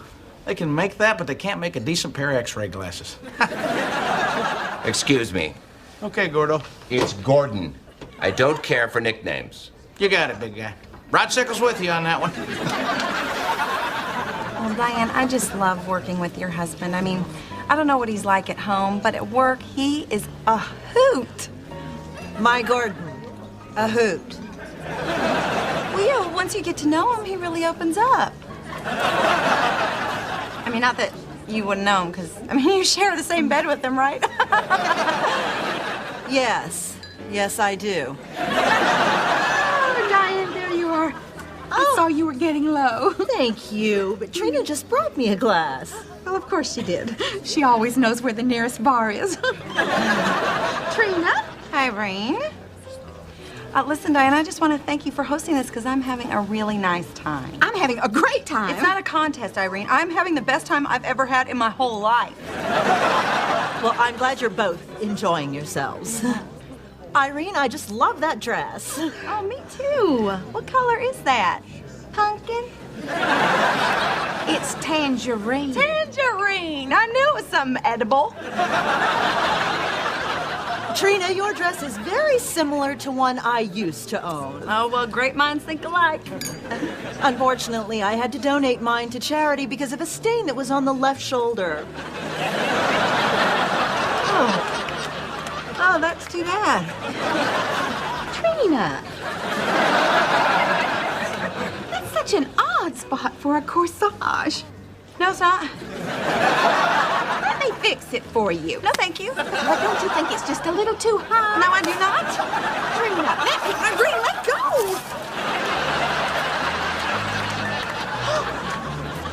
Oh, my God, I think I've been shot.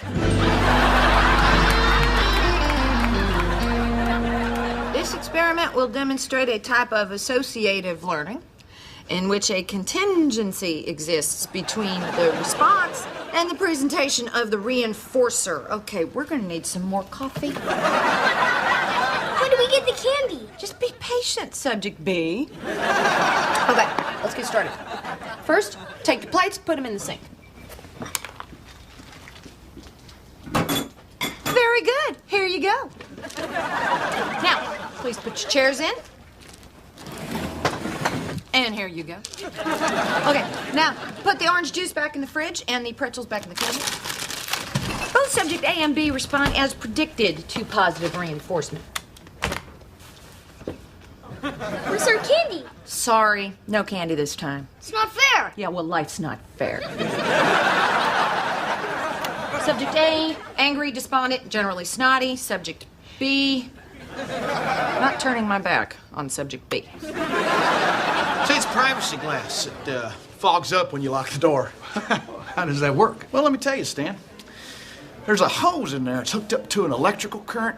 Got your positive feed and the negative feed, and it's digital. Oh, Gordon, have you met Rodney? Yes, I have. Hey, who wants a beer? I'm buying. It's an open bar. They're free. Well, in that case, let's get some to go. I need a drink. Damn. Are your pockets sewn shut, too? Make it a double. So, Stan, what do you do for a living? I'm in oil. Finally, an expert. Maybe you can answer this question. What the hell is viscosity? Hello, Irene. Oh, hi, Gordon. Hello, Stan. Rodney. I hardly recognized you without your donkey. She couldn't find a date. I'm sure you understand.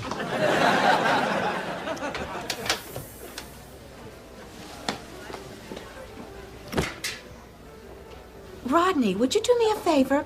Tell Trina that I found her drawer a few dollars short on Friday, but not to worry. I found her error, and I corrected it. I'm sure there's a perfectly good explanation, because the Trina I know is very thorough. I mean, when she gets going on something, there's no stopping her. She's all business. Oh, my goodness. She forgot to lock the door. Oh, now that's not very thorough.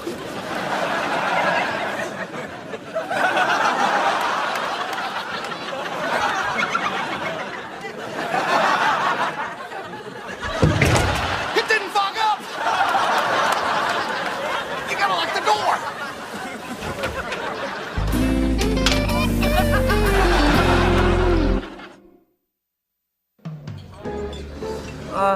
I just want to go home. We're not just gonna give up and let Irene win. They saw me pee, Rodney. Game over. You know, maybe you should ease up on the liquids. There's still a few people in here who missed the first show. Look at her over there gabbing away at the head table. We were supposed to be at that table, not sitting over here with human resources. Hey, I heard that. Bite me, Keith. I have access to your personnel file. I have access to your checking account. Touche. I don't know why we're staying. She's gonna get the promotion and I'm gonna be a lowly teller for the rest of my life. Come on, Trina, that's just quitter talk.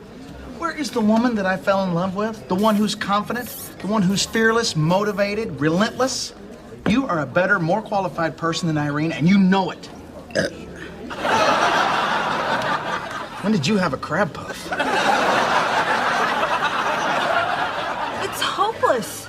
She's too good. Her drawer always balances. Her bills are always bang-faced. She can't be stopped. A balanced drawer isn't everything. Rodney, I'm a bank teller. Aside from keeping the pen attached to that little chain, what else is there? The evening didn't go as planned. You got a stain on your dress, you peed in front of your boss. I'm caneless. We've all suffered. But we can still turn this thing around. Come on. Where are we going? It's your time to shine. All you need is a little FaceTime with Gordo. Oh. And a breath mint. Jeez. Why is the door wide open? And where's Bo? I think he's playing in the street. What?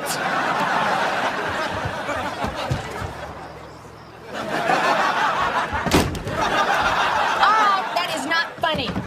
Open up. Before we let you in, we're gonna need some positive reinforcement. That's very cute. Okay, I'll play your little game. You let me in, I'll give you each a piece of candy. Tell us where the candy is first.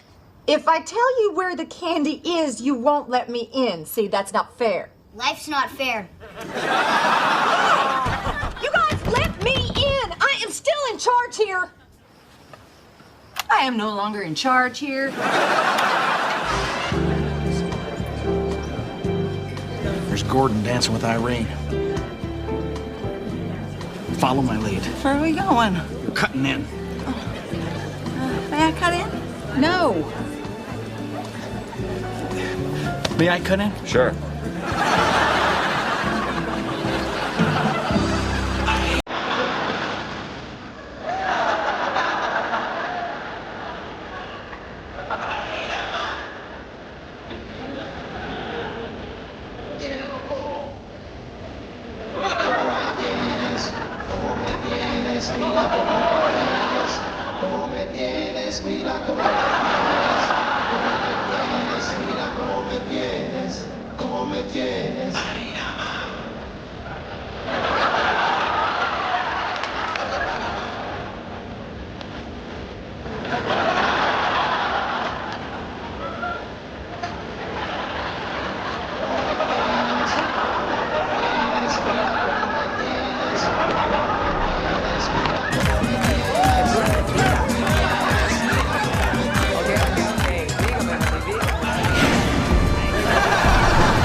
Hey. Oh, Jeannie got your letter concerning the discrepancy in your paycheck. Turns out you were right. We shorted you 20 bucks. Well, I'm glad we straightened that out, so where's my money? Oh, it should be here in a couple of days. I just mailed it on the way over here. Hey. Hey. So any news? Yep, you're looking at the new head teller. You got it? All right, congratulations. Honey, I'm so proud of you. Thanks. You don't seem too excited. No, I wasn't the only one that got a promotion today. Guess who the new operations manager is? Irene? That's right, the great pumpkin herself.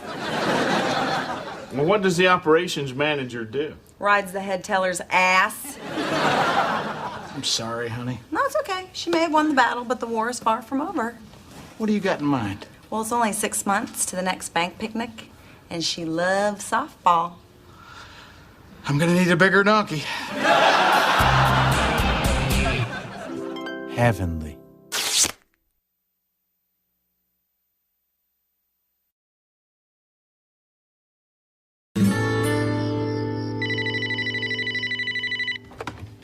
Hello? Hey, babe. Oh, hey, honey, how'd the show go tonight? Oh, it went great. You know, I figured the crowd would be tough, but I guess prisoners are more easily amused than I thought. Did they appreciate your shower joke? Oh, yeah. About half of them loved it. The other half, really nervous. So the boys in bed? Yep, I sugared them up with jelly beans. They bounced off the walls for 45 minutes. Now they're passed out. You just described our honeymoon. Hey, what's your ETA? Should I start the popcorn? Get poppin'. I just left the video store. I picked up one with bad language, violence, and adult situations. Now that sounds like our honeymoon. Honey, I'm gonna have to call you back. Keep moving, buddy. Don't even try. Charlie. What are you doing out here? I got in a fight with Kevin and we broke up. Which Kevin? Kevin Shaved Head or Kevin Lazy Eye? Shaved head. Broke up with Kevin Lazy Eye because he was always looking at other women, I think. Oh, I'm so over men. Charlie. What the hell happened tonight? Well, it all started over a basket of curly fries. I mean, it's gravy or it's chili. It's not both. Well, it's good you found out before you had kids. I can't believe I wasted 3 weeks of my life on that bald-headed gravy lover. Come on. I'll drop you off at your place. Wait, can't you take me to your house? Well, I would, but me and Trina are going to cuddle up on the couch and watch a movie. Oh, okay. Well, then I'll just go back to my sad, empty apartment with no sister to comfort me or no shoulder to cry on. Great. I'll have you there in a sec. Fine.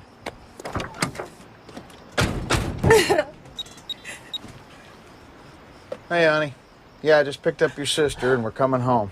I already saw this movie. The cop's the killer. After we stop back by the video store. Hey. Hey. What you got there? Carburetor. Well, it was a carburetor until somebody unwisely attempted to fix it. Now it just looks like a bowl of ugly cereal. Rodney, I told you to take the truck to a mechanic. I don't need a mechanic. A man should be able to fix his own truck. Or at least have a friend that'll stand beside him and let him know when he's doing something stupid. Oh, yeah, you're right. I probably should have been more clear when I said I wouldn't do that. Trina, I'm gonna run down to the book bonanza and pick up one of those fix-it manuals. Okay. Oh, I almost forgot. Look what I found underneath the seat of the truck. It's a lottery ticket we never scratched off. That's gotta be a lucky one. Where's a penny? Oh, yay, I can't believe it. I won another $100,000. Rodney, how many times are you going to try the fake lottery ticket gag? Well, I bought a box of 100. How many have I used so far? Lottery ticket? You are a sad little man. What the heck is that smell? What's she doing now? Burning sage. Why? Well, she feels that her trouble with men is that her aura is all closed up, and so the sage is supposed to help open her aura. You know, I'm not comfortable with your sister walking around our house with her aura wide open. She just had a bad breakup. Could you be a little more sympathetic? Come on, Trina. She usually only takes over our living room for 2 or 3 days. She's had her butt planted on that sofa for almost a week. When is she leaving? You know, I'm sitting right here. Hey, the mouth works. Let's give the legs a try. Rodney, she is my sister, and she can stay as long as she wants. Yeah? Well, I didn't marry your sister. I married you, and I'd like our house back. I'd also like to go to the bathroom in the middle of the night without sitting in somebody's lap. I told you I was sorry about that. And what are you doing sitting down to pee anyway? To keep from peeing on the floor. You know, in college, we used to bake that stuff in brownies to hide the smell. Sage. Ah, somebody got ripped off, huh? That's a buzzkill. Charlie, you got to get past this. You can't stay here forever. Rodney, you don't understand what a woman goes through after a breakup. There's a healing process. You need to sit back and look at what went wrong. I'll tell you what went wrong. The same thing that always goes wrong. Charlie picks losers. She needs a decent guy for a change. There are no good guys. It's not hard to find a good person. People do it every day. Trina found me. Look how happy she is. Yep, it doesn't get any better than this. It's not true. You guys got lucky. It is not that easy to find a good guy. Charlie, I could walk out that door, walk around the block, and pick out 10 of them right now. Well, if you're so good at it, why don't you find me a man? Charlie, I love you, but I'd rather be locked in a cage with a horny gorilla. Rodney, just go to the bookstore. Yeah, while you're there, can you get me more magazines? No, you're going to pick them out on your own because you're going with me. It's time you got back out in the real world. Let's go. I don't want to. I don't care. It's for your own good. You need to feel the wind in your hair and the sun on your face. Let's go. Barry, coming? Well, let's see. I can either go to the bookstore with the spooky couch lady, or I can stay here and watch Trina fold your underwear. I never thought I'd say this, but I think I'll go home and spend some time with my wife.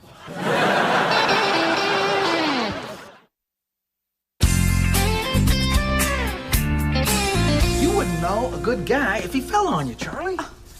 I'll prove it to you. Take those 2 guys, for example. Tell me which one you'd pick, and I'll tell you why you're wrong. Okay. I picked the one in the khakis. Charlie. There you go again. Typical woman, focusing on all the wrong things. Ooh, he's dreamy. Ooh, he's got such thick, lustrous hair. Ooh, he'd look good in a tuxedo. Have you ever even met a woman? Charlie, you're looking, but you're not seeing. Listen to me. Other guy. Jeans, work boots. Tells me he's not afraid to get his hands dirty. He's also holding a book on how to build a redwood deck, which tells me he owns his own house. He's also planning a future. That is a man's man. Now go get him.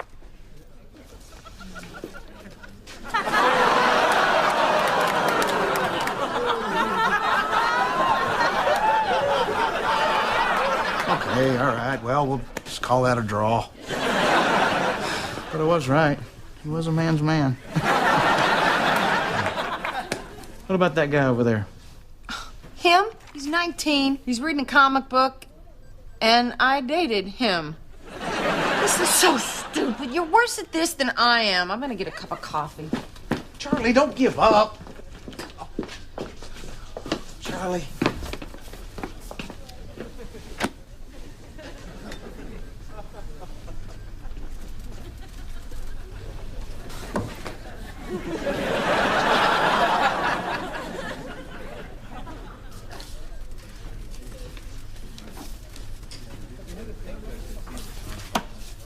How's it going? Good. Thanks. Looking at golf books, are you? Yep, that's what I'm doing. Hey, speed golf. How's that work? Oh, it's great. You play with 2 clubs, you sprint from hole to hole, keeping track of your strokes and your time. Wow. I played speed miniature golf once. I was on a date with an ugly girl. I'm Rodney. Bill, you a golfer, Rodney? Oh, yeah. Where do you usually play? All public courses, mostly. Me too. Yeah. Hey, have you ever played that course off 169? It's, what the hell's the name of that thing? I think your wife's trying to get your attention. Oh, no, she's not my wife. It's Vista something. I want to say Grande, but I know that's not right. Bill, this is my sister-in-law, Charlie. She's single, looking for a guy. Well, so much for playing hard to get.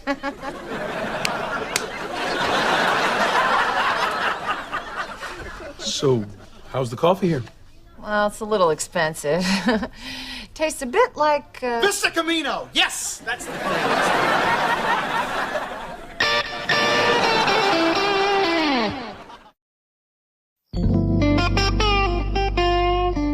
Hey, boys! You help me pack up your Aunt Charlie's stuff. There's something in it for you. What do we get? Lottery tickets. Oh, come on. You could be millionaires. Scratch and see. Dad, this trick is so lame. I want to see a rabbit trick. He's not a magician, he's a comedian. Makes people laugh. That wasn't funny. I know. I can't believe I changed your diapers and this is what I get. I can't believe your mom changed your diapers and this is what I get. Honey, finally got my old living room back. My old couch butt groove's gonna have to be remolded, but that's a small price to pay to have Charlie happy and gone. Man, is her ass tiny. Well, don't get too comfortable. She'll be back. No, she won't. Because tonight she has a date with a perfect guy who happens to be nice and not just out for a piece of aura. Rodney, what makes you think that this bill is so perfect? Trina, us perfect guys recognize our own kind. You know, the problem with your sister is that she consistently chooses jackasses. Bill is a non-jackass. Problem solved. No, the problem will never be solved because it doesn't matter if he's a loser or perfect. She'll ruin it anyway. It all goes back to Butch Porter in high school. He had long hair and he played guitar and he was a real heartbreaker. You know the kind of guy. Yeah, I was that kind of guy. Rodney, I saw your yearbook. Heartbreakers don't wear headgear. That was a football injury, Trina. That was for football. Anyway, Butch broke her heart and she's never gotten over it, so now she wrecks relationships before they can wreck her. She is a runaway train, and all you can do is stay out of the way, show up at the crash site, and pick up the pieces. That's ridiculous. And just so you know, we won the championship that year because I blocked a field goal with my face. Hey. Oh, good. TV's free. What do you think you're doing? Don't you have a date with Bill? Don't you have, like, a face to put on, a bra to stuff?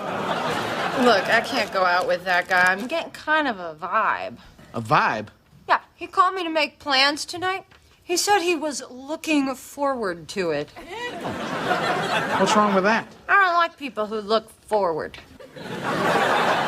See, Rodney, she's not ready. She needs more time to... No. No more wallowing. It's Bill time. Get your bone butt up, get to Trina's closet, find something sexy that's gonna make Bill go ha-cha-cha-cha. All right, I'll go. But I'm gonna drink heavily and talk with my mouth full.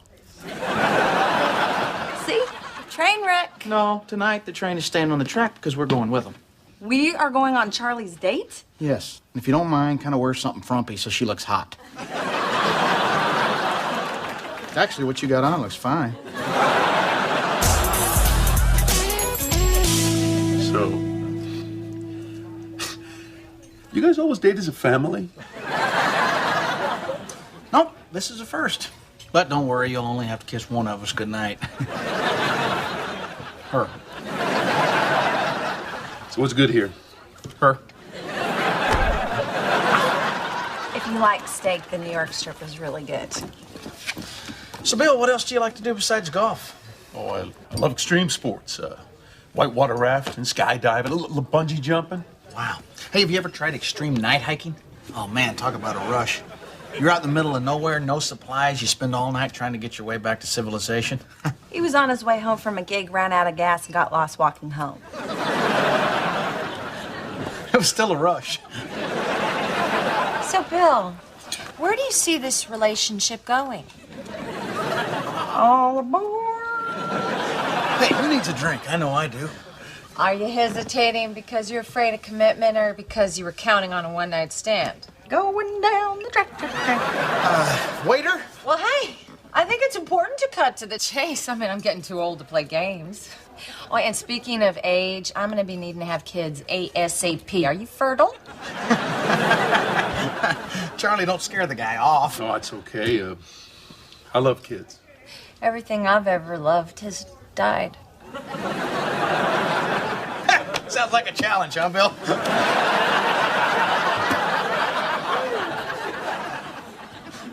You guys are fun.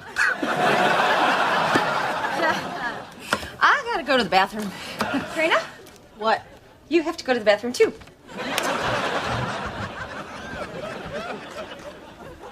I wonder what's taking him so long.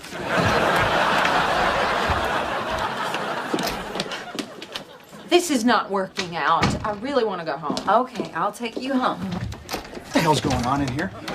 We are leaving. No, we're not. No one's going anywhere. What about me? I said no one!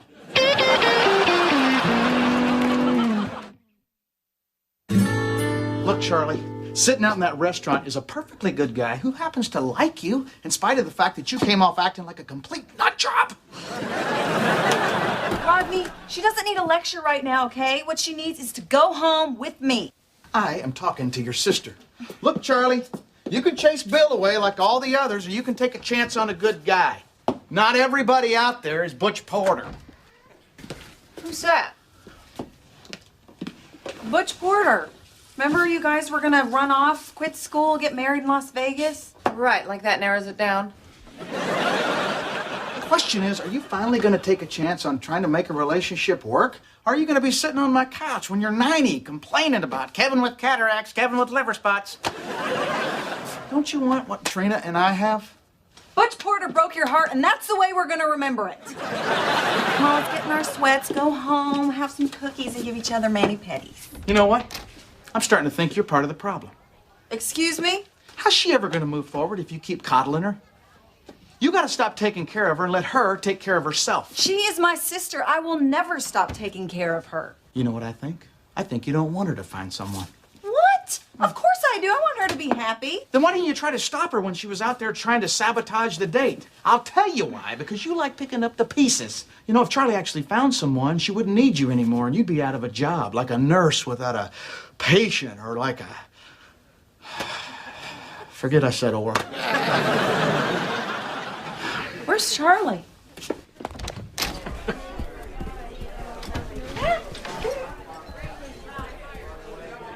Looks like she's back on the track. Chum, chum, chum. Back You mean stretching before golf? How limber do you have to be to sit in a golf cart and drink beer? Barry, we're playing speed golf. No cart, no beer. Now, wait a minute. If you lose the cart and the beer, you're turning golf into a sport. Hey. Hi. Oh, Rocky Road, you poor thing. You need a hug? No. They have ice cream? Yeah, this is just to replace what I ate while I was here. Well, I'll take some of that ice cream. I'm a little depressed about this sober golf. So, are things going okay with Bill? Oh, better than okay. They're going surprisingly great. Is it getting serious with you two, or? Well, not head over heels or anything, but I like the guy. We'll see. Listen to me. I sound almost normal. And Rodney, thanks for not letting me wreck this one. You're welcome. Well, Charlie and her sage stick are gone. And the only aroma left in this house is the sweet smell of I told you so. All right, maybe you were right. I saw the ice cream. I suddenly became Nurse Trina, and I guess I do like taking care of my sister a little too much. Honey, don't beat yourself up. She's your sister, and you'd do anything in the world for her, and I love you for that. But, honey, always remember, the most important thing here is that I was right! I was right! I was right! I was right! Right!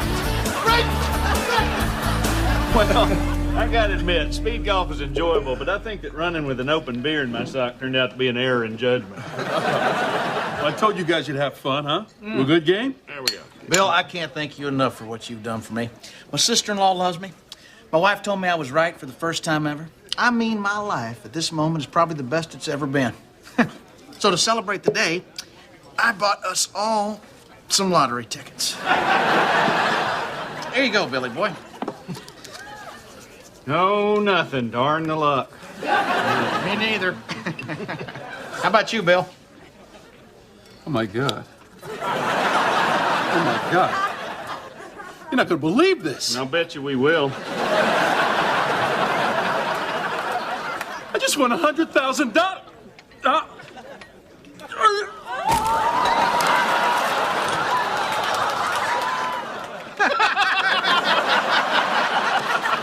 Looks like we got ourselves a fellow prankster, Bear.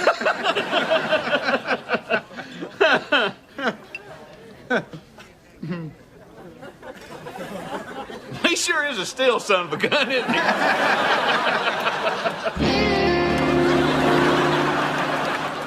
I don't believe this. You helped me find a guy I actually like, and you put him on life support. Come on, Charlie. You know it was an accident. Hey, look on the plus side. Yeah, it practically killed. I'm sorry, are you people supposed to be here? Who are you? I'm Bill's wife. Who are you?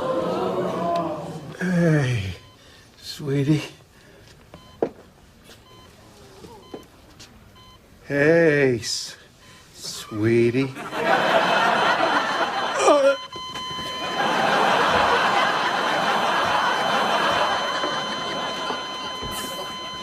Nice meeting you.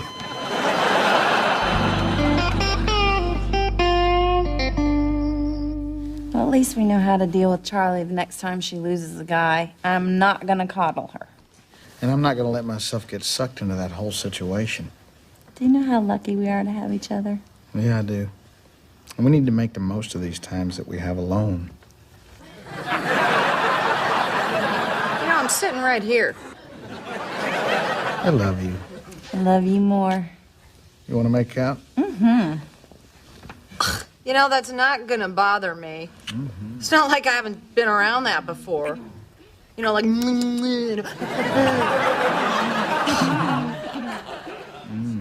Oh, okay, that's gonna work. Heavenly.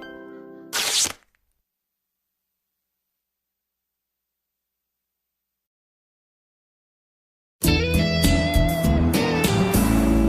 remember, Bo, hike me the ball on the third hut. Okay. Hut, hut, hut! Bo, why didn't you hike me the ball? What's hike mean? You guys, Charlie's gonna be over here any minute with her new boyfriend. You think you can help clean up? Sure. Hey, boys, run in there and flip those sofa cushions over to the company side. Rodney, I'm serious. She's really excited about this one. Of course she's excited. A new boyfriend's like a new puppy. It's all cute until it gets drunk and pees on the carpet. Trina, Rodney, boys, this is Professor Kirk Humphrey. Trina. Hello. Hello. Honey, you don't have to call me professor every time you introduce me. Yes, I do. I have a reputation to rebuild. Trina, these are for you. Oh. They're ranunculus. Oh. They look okay to me. Thank you. They're out of season, so I had them flown in from Australia. Oh, put these in water then. I'll help you. Make sure it's warm water. And add a teaspoon of sugar. Okay. It keeps them fresh. I once kept an Easter lily for 42 days. I once made a clock out of a potato. Was it russet or Yukon Gold? It was, brown. And it ran 5 minutes slow. A little help?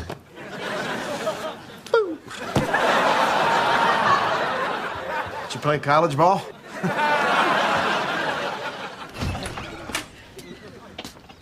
Oh, I love your kitchen. What color is that? Wait, don't tell me. It's either buttermilk or eggnog. Well, there's some eggnog up there, but that's because we lost the top to the blender. Kirk, would you like a tour? I'd love one. Hey, you picked a good time of year. Lines are shorter. Can we stop at the washroom? My hands are a little messy from football. Have you noticed that Kirk seems a little less like a guy friend and more like a girlfriend? What are you talking about? He just seems kind of, you know. Rodney, you think anybody that wears a mock turtleneck is, you know? Because they are. You remember my Uncle Wally? Your Uncle Wally didn't wear turtlenecks. No, but his husband did. Rodney, Kirk is a college professor. He's educated. That's what educated men are like. Yeah, call it what you want, Trina. He still takes off other men's pants one leg at a time. And here we are, back in the kitchen. You know, I saw something very similar to this on my trip to Buckingham Palace. Oh, that must be where the pepper shaker is. Did you know Kirk traveled all over Europe with his men's choir? Did you hear that, Trina? Europe. Hi, darlings. Hey, Daddy. There he is. Hey, Carl. Boy, those mock turtlenecks are like man magnets. How are you, Mr. Woodward? Hey, I told you, call me Carl. Any man I take up to my private club to play golf, I expect him to call me by my first name. I thought you told me there was a no guest allowed policy there. Well, that sounds like something I might have said. How about we all go sit in the living room? Boy, your dad sure is warming up to Kirk. Are you jealous because he played golf at his club? Hell no. I can jump that wall and play any time I want to. I have something I'd like to say. I haven't even told my family yet. This is how my Uncle Wally did it. Now, I know Charlie and I haven't known each other for a long time. We're getting married! Honey, we agreed that I would give the joyful oration. My Uncle Wally used to give joyful orations. Can you believe it? I'm taken! Wow, that is news! Isn't that great? You knew about this? Well, of course I did. Kirk asked for my permission. I gave him my blessing. Now, don't just stand there, dummy. Let's have a toast. You got any champagne? Oh, sure, but it's the canned kind. It's gonna taste a lot like beer. Well, that figures. I'll tell you what, I'll run down the store and pick up some of the good stuff. Good stuff? You didn't get the good stuff when me and Trina got married. Neither did Trina.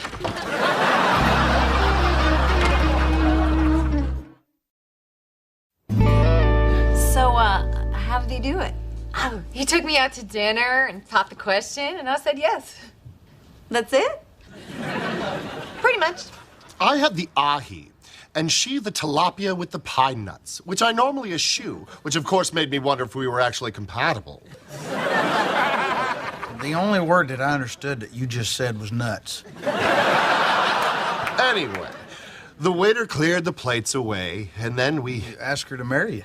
No. I arranged for a carriage ride to the park. Then you asked her to marry you? No. Then we got to the lake, and there Kirk, can you just give me the short version? I'm sorry. Am I boring you? No, I was kidding. You know how guys tease other guys. I love that. Anyway, we get to the lake. So? What do you think? Well, he seems nice. I don't really know him. Oh, well, he's a professor of literature. And his office hours are 3 to 5 on Fridays. Oh, and he's so cute when he says pencils down. Well, I am happy for you. Okay, what's up with you? I just got engaged, and you got that fake smile plastered on your face. It's not a fake smile. Why can't you be happy for me? Charlie, getting married is a big step, and it seems like you hardly know the guy. I've been in his class all semester, every Tuesday and Thursday. You told me you don't have class on Thursday. Yeah, I skip Thursday. But I'm sleeping with the professor. I think I'll be okay. Hey, look knew Kirk a lot longer than you knew Rodney before you got married. That is different. You're damn right it's different. I'm not pregnant. We don't have to get married. We want to get married. Don't get mad at me for a mistake that you are making. Mistake? The only mistake I made was thinking that you'd be happy for me. And then you ask her? No, that's when we got out of the paddle boat. Come on, Kirk, we're leaving. All right. Well, Rodney, we'll finish this tomorrow. Great. It's faster than I expected. I mean, I'm right about this, right? Yes, you're right. I should have never done it. I'm sorry. You have no idea what I'm talking about right now, do you? And you have no idea what I'm talking about. Right? I'm talking about Charlie ruining her life. I mean, I know she's not the most sensible girl in the world, but getting married to someone you barely know is ridiculous. No. I'll tell you what's ridiculous. That your daddy is more excited about his new gay son-in-law than he is about his old straight one. Stop saying that. And since when do you care what my daddy thinks of you anyway? I don't. It's just that all these years I thought he was a jackass to everyone, but it turns out he's just a jackass to me. Rodney, get over yourself. My daddy is an equal opportunity ass-jacker. You know, I'm just saying, would it have been too much for him to be in our corner when we got married? I mean, hell, we did it all ourselves. Well, we had Charlie. She believed in us. And she had plenty to be concerned about. I mean, you didn't have a job. You lived out of your truck. There was nothing redeeming about you. Am I a terrible sister? No, but I'm starting to think you're not that hot of a wife. What is wrong with me? So what? So they've only known each other a short time. The same was true for you and me. We turned out okay. I mean, there's no reason why Charlie and Kurt can't be just like us. I can think of one. Don't say it. All right, tomorrow I'm gonna help her plan her wedding, and I want you to take Kirk out and do something with him to welcome him to the family. Trina, I don't mind the guy, but come on. Just do something with him. Take him golfing or fishing or throw a bachelor party. Bachelor party? Yeah. You know, whatever you guys do at those things. Cigars, booze, strippers. All right. But you owe me one. All right.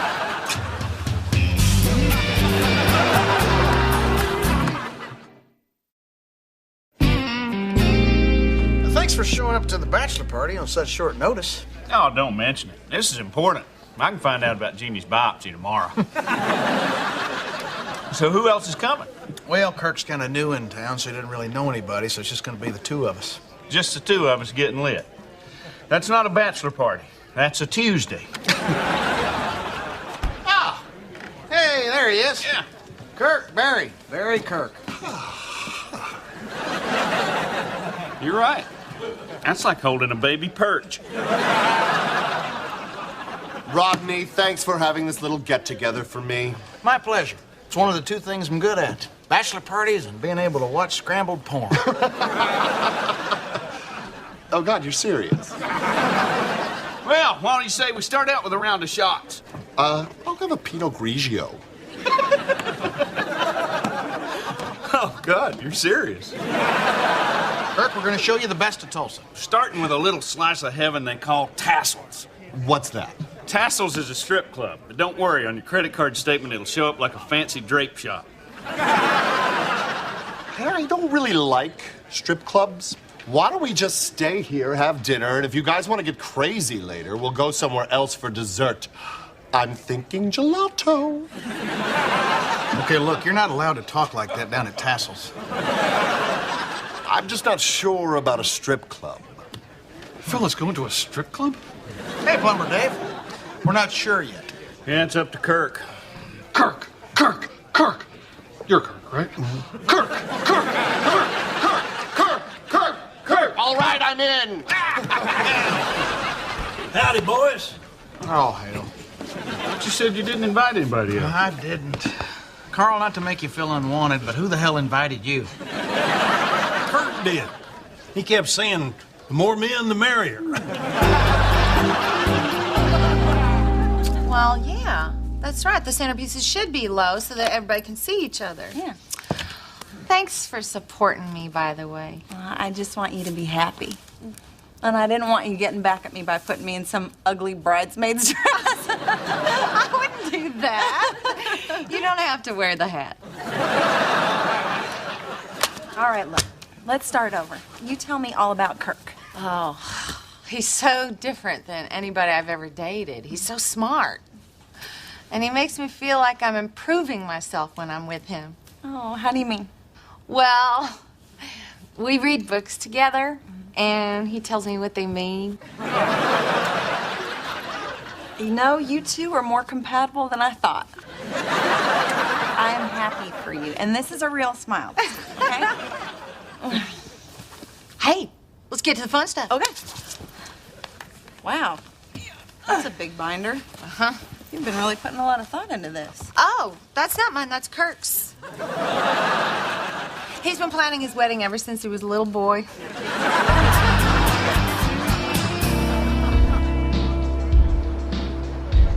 Here we go, boys. Oh, thank you, Carl. Hey, how come he got two? Hey, where I come from, the groom always has to double fist them. Well, don't say it. Carl, let me pay for these. Oh, I can't buy my son-in-law a beer. You didn't buy me one. I can't buy my favorite son-in-law a beer. I insist. You're already shelling out $20,000 for the wedding. Just looking at beer makes me have to tinkle.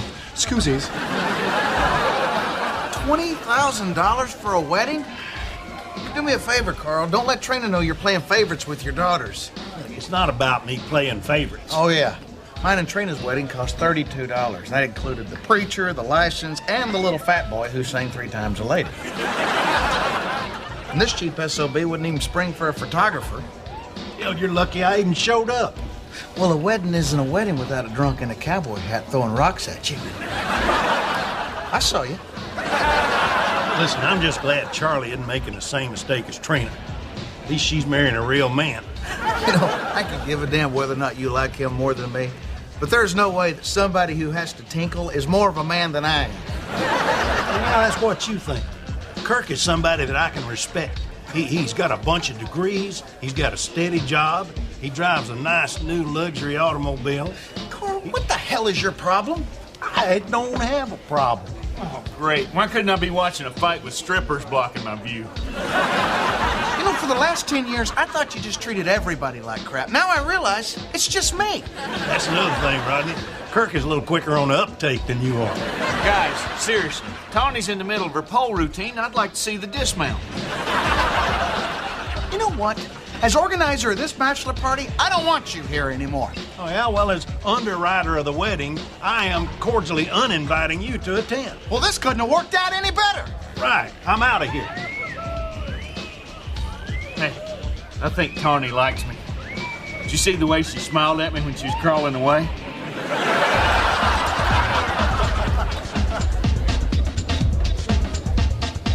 Boy, Kirk sure is taking a long time in that bathroom. Think he might have took off? Well, he couldn't have got far because his clogs are right here. Want another beer? Not at $12 a pop, I don't. Don't worry about it. Carl left his tab open. The way I see it, he owes me and Trina $19,900 and some change. Well, in that case, I'll take 2 beers and a sweatshirt from the gift shop. You guys need to get yourself to the VIP room. Can't. We're clog setting. Well, Kirk's in the VIP room and he's ruining it for everybody. What? Your buddy's a stripper hog. Are you sure you mean Kirk? Tall, mock turtleneck, uses the word delicious to describe stuff that isn't food. Gotcha. Guys, can I borrow a few bucks? What the hell's going on in there? Just have a little fun. Now, about the cash. Well, I think I got a couple of singles. Singles? That is the VIP room, bro. I have maxed out my credit card and my bank card is completely drained. It's like he's a different guy. Whatever you do, Barry, don't put those clogs on. Would Tiffany, Brittany, and all 4 Ambers report to the VIP room? Did you hear that? I need cash. As a professor, I can tell you that the odds of having all 4 Ambers in the VIP room at the same time are astronomical. Hey, bro, buy a bet for a lap dance. Well, he might be a good professor, but he sure is a crappy gay guy.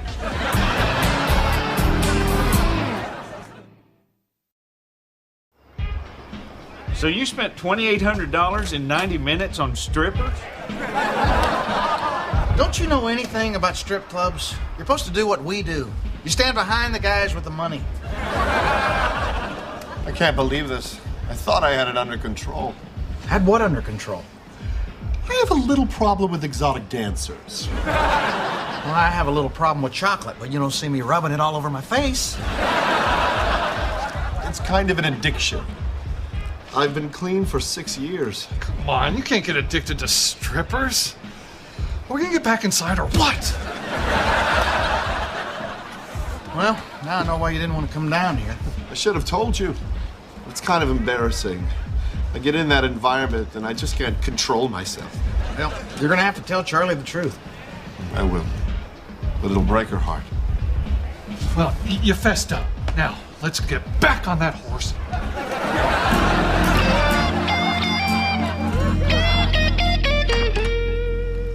Hey, honey. Hey. What are you still doing up? Just checking to see if you brought a stripper home with you. Honey, if you wanted something to go, you should have just told me. Oh, and by the way, you were right. Kirk is definitely gay. Actually, Kirk is definitely not gay. What happened? Sorry, honey. What happens in Greater Tulsa stays in Greater Tulsa. Hey, Sweet Pea. Daddy, what are you doing here so late? I need to talk to Rodney for a second.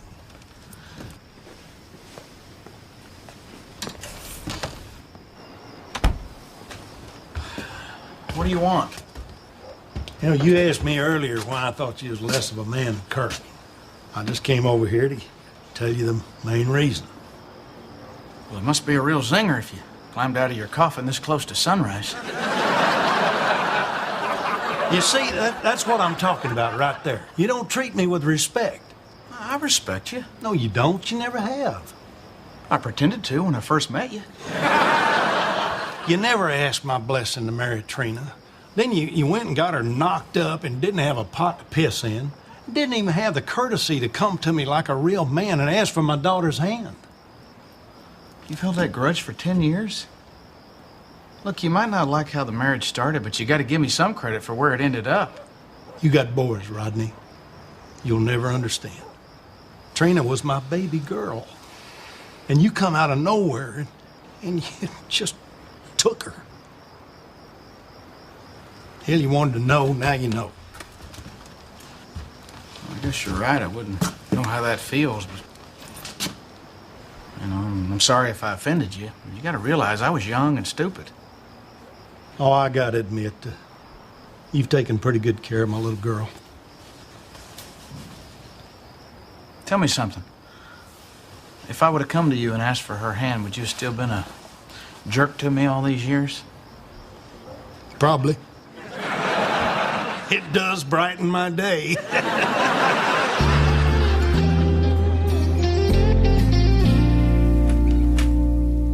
Hey, guys. Hey, honey, I'm so sorry. Rodney told me all about it. Yeah, it was a long night.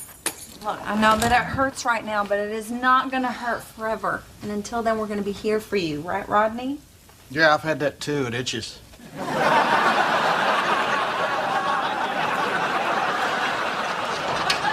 Rodney! Pay attention. She just broke up with her fiance. We're not calling off the wedding. You're not? But Kirk's got some real problems. I mean, you've broken up with guys because their sideburns were uneven. Well, that's because I didn't love those guys. I love Kirk. So you're still gonna marry this guy? Well, Kirk thinks that's the best way to put this behind us. Well, what do you think? I think he's right. I mean, you should have seen him when he thought he was gonna lose me. He was bawling like a baby. Shocker. Anyway, that's why we're gonna get married on Valentine's Day. Next week? Mm-hmm. Kirk thinks it'll be romantic. All right, well, if this is what you really want, then I could not be happier for you. Let's plan a wedding. Hey, since the wedding's back on, can we have another bachelor party? No! Heavenly.